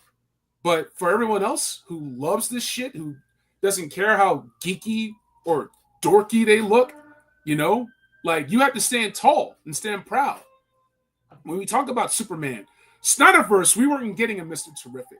Snyderverse didn't understand the Golden Age and Silver Age ethos of that. Fantastic Four back in 2015 was so ashamed of being a Fantastic Four movie, it was just vomit on screen. Either do the shit or you don't. Either live that life or you don't. You're either what you love or what you hate. And hatred is its own punishment. Being a hater is its own punishment. So keep hating. Stay hating. I hope you enjoy it. I hope you enjoy the sourness and the bitterness. And I hope you stay away from what I love. Because that means it's only going to get better if that person's not there. That's what I have to say about glazing. That's what I have to say about cringe. That's what I have to say about all that stuff. I do this shit because I love it. I love this shit. And I love the people that I met in this community. And that's what I choose to focus on. That's the wolf I'm feeding. That's where I find my joy. And I hope for you, if you don't have that in your life, that you find it. If it's not through Joe's or Transformers or He-Man or anything else, I hope you find something that you love. I hope you find something that energizes you and fuels you more than taking the giant fucking dump on it. Because that shit sucks. And it ruins things for everybody else. And you got a lot of love in the chat, man. For not only Big Lob, but for everything you just said. Who can disagree? And let's just be honest. These people, they're businessmen. They're in it for the business because some of them were at the convention. It's business. It's entertainment. Is it right? They getting the numbers. Good for them. You know what I'm saying? We're still gonna do what we do, and we the amount of love we got from Comic-Con, YoJoe June, YoJoe July, and Comic-Con was tremendous. Not only from our peers, other toy tubers, toy creators, but the community as well. It means a lot. And we're just, one thing's for sure, good or bad, like right or wrong, we're always going to be us. That's it. Like there's no like, and it's crazy because I'm an actor. That's what I do for a living. There's no acting on this show. You know, so we have fun. We have like skits and voices and we fuck with people, but all our opinions are real. It gets us in a lot of trouble. And it's also it's almost like a trouble in a good way. Like if you're too honest about how much you love something, you get criticized for it. you're too honest about how you don't like something, you don't get fucked with by the companies. So it goes both ways. We're in a between a rock and a hard place. And at the end of the day, I wouldn't have it any other way. That's what a toy kind of mood is. We're just gonna be us. Might not get the free shit and the access because we're honest, and we might be buried by some other shows because we like something or we love something. We have support for it. It's just what we do. A toy, and I think some of the respect we got from some people and some of the people we met who had very kind, amazing, it made us just so. It made me personally flattered, honored some of the stuff that we heard. And I mean, some of these people we look up to, some of these people we've had on the show, 50,000, 100,000 subscribers, and like, bro, you killed it. You crushed it. You're out drinking with your friends or having dinner, and I see your review the next morning. Like, it's just passion. It's just passion. Right, wrong, good or bad, it's passion. We love this shit. That's it. We love it. Before we go, whiskeys for G.I. Joe. 5 out of 5. Rack them up. Okay. It'd be that easy, but I'm afraid we'll get called shills. No. It would be that easy, but we went on a long, heavy debate about the marketing and push for the snowcat. And this is a pivotal thing. And sometimes it is, we'll have to say most of that is probably out of the creative team's hands, right? At this point. And sometimes you just think things are going to be you can't bat 1,000. There's nothing wrong with that. We're not everyone's perfect, but they're damn close. I wanted a Thunder Machine, even though it's probably not right. The panel was good. The presentation was good. I'm going to go 4.25. Okay. 4.25. Actually, nah, fuck that. I'm going to go 4.5 because I think they did call a big audible at the convention. They said, you know what? And this is just me making, just based on covering the show.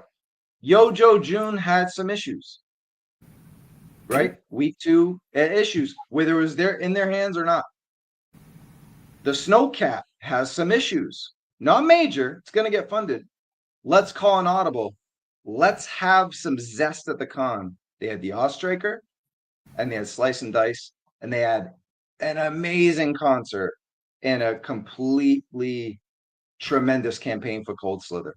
I can't go under a 4.5 with that level of marketing and that call to go to Comic-Con and come back with 3 Joe items that are amazing, or like people had the opportunity to have an Ostriker, good, great or bad. That's and you know. So I have to go 4.5. I just think a little more support for the Snowcat would have been good. And then maybe not trying to think. A lot of the pre-orders were already revealed before that on social media. I think that took a little zest out of Comic-Con. You know what I mean? Imagine going to a Comic-Con panel and they're like, wetsuit, mainframe. Oh, we're like, but we already knew that was coming, right? So other than that, good job. So Jada Toys, 4.5. Marvel Legends, I forgot. What'd you give it? 4.25. 4.25. I don't even know what I went. 4.75. So Marvel won Comic-Con to me, but Joe and Jada were close. I think I both went 4.5 on them. So excellent. All 3 were excellent. You had a great speech, right? Any last words before we go? Comic-Con was eye-opening. It always is. Bandwidth is important. Time is important. I always appreciate all the love and props and just kind words and wise words from the chat. I'm going to be taking some time off because I have projects to work on. The next time I go to Comic-Con, I'm either going to have a press badge or I'm going to have a professional badge. I'm going to have something published and just really put in work. Also, you're a good dude, man. We've been rocking for years, and we took things to a new level. And, you know, there's still room to grow. There's still plenty of room to go. But I just want to say thanks for working hard on this, really showing people, you know, how to be yourself in doing this stuff and taking things to a different level and not just, you know, lollygagging about this stuff, but really taking it seriously, giving it the same coverage as IGN or game trailers or G4 or anything like that. That's what we did here. I've been wanting to do that for a long time. So I just want to say thanks for that, man. Everyone else involved with Toy Kind of Mood and beyond, it's been incredible. This Comic-Con was an eye-opener. Meeting Mega J Retro, meeting Toy Habits. There was a lot. It was a lot that happened this past weekend, and it was a really important weekend. So I just want to say thanks for being a part of that, man, for real. Yeah. Yeah. Good and bad. There's room for growth in everything, whether it's business or, personally, mentally, we can all grow. Things happen. But yeah, I'm glad I'm growing with you guys, you and Bobby, like the connection we had over the weekend. It's one thing to do it over StreamYard and the chat, but to hang in person and get stuff done, but have fun at the same time. Like, even if it's, you got to go through barriers that whatever, right? Whatever the excuses are or whatever, but we got it done. 6 videos in 3 days or 4 days, impactful videos. Maybe it was more than that, whatever, but yeah, awesome to see everybody. Kyle Peterson, Toy Shiz, some good people in the community, shout out to the people that were home. Circle of Jerks. These guys held it down, shared our stuff, right? A Toy Kind of Mood extended family, right? So Steve, K-Wish, Ronnie LaCure, everyone in that chat. So we have such a good support system, especially the chat, people sharing our stuff, getting our word out. So, we're going a little longer on this one because it's a personal show. It's, it's one thing to run through the toy news, but a lot happens when you do it in person and you meet a lot of people. So I definitely wanted to give everyone a shout out. And I have to plug that I'm going to be on at least 2 shows, maybe 3 this weekend. Flattered and honored to be a guest at 4 p.m. Pacific time on Friday. Today's Wednesday. I'll be on Nick Storm's Figure Friday. We didn't get to talk about WWE and AEW Jazzwares, and you know what? Wrestling's my love after Joe, right?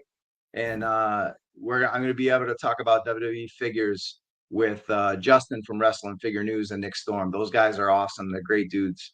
And shout out to the whole Mattel team. They had a great, and Jazzwares killed it too. So it's going to be fun talking wrestling figures. And then after that, as soon as I log off with them at 6 p.m. Pacific time, I'm joining my guy Figure Fight Club. Shout out to that dude. Without him, I don't get in the Marvel panel. So it's great to connect with him over the weekend, and he invited me to be a guest, and it's going to be a lot of fun. So it's super flattered to be his VIP for Friday at 6 o'clock, and I might be on full force. I don't know yet. So that might happen. If not, whatever. So shout out to Chris. Chris shared the hell out of everything we did this weekend. So shout out to him, Toy News International, and everyone else in the community. So KJ, anything else before we go? Only got one thing to say, man, and that's peace. All right. Peace out, and we'll catch you guys not in San Diego anymore, but we'll catch you in the 12. All right. Later. Awesome. Have a great time at Comic-Con. Thank you all very much. I am so thrilled to be the new Big Love. Everyone have a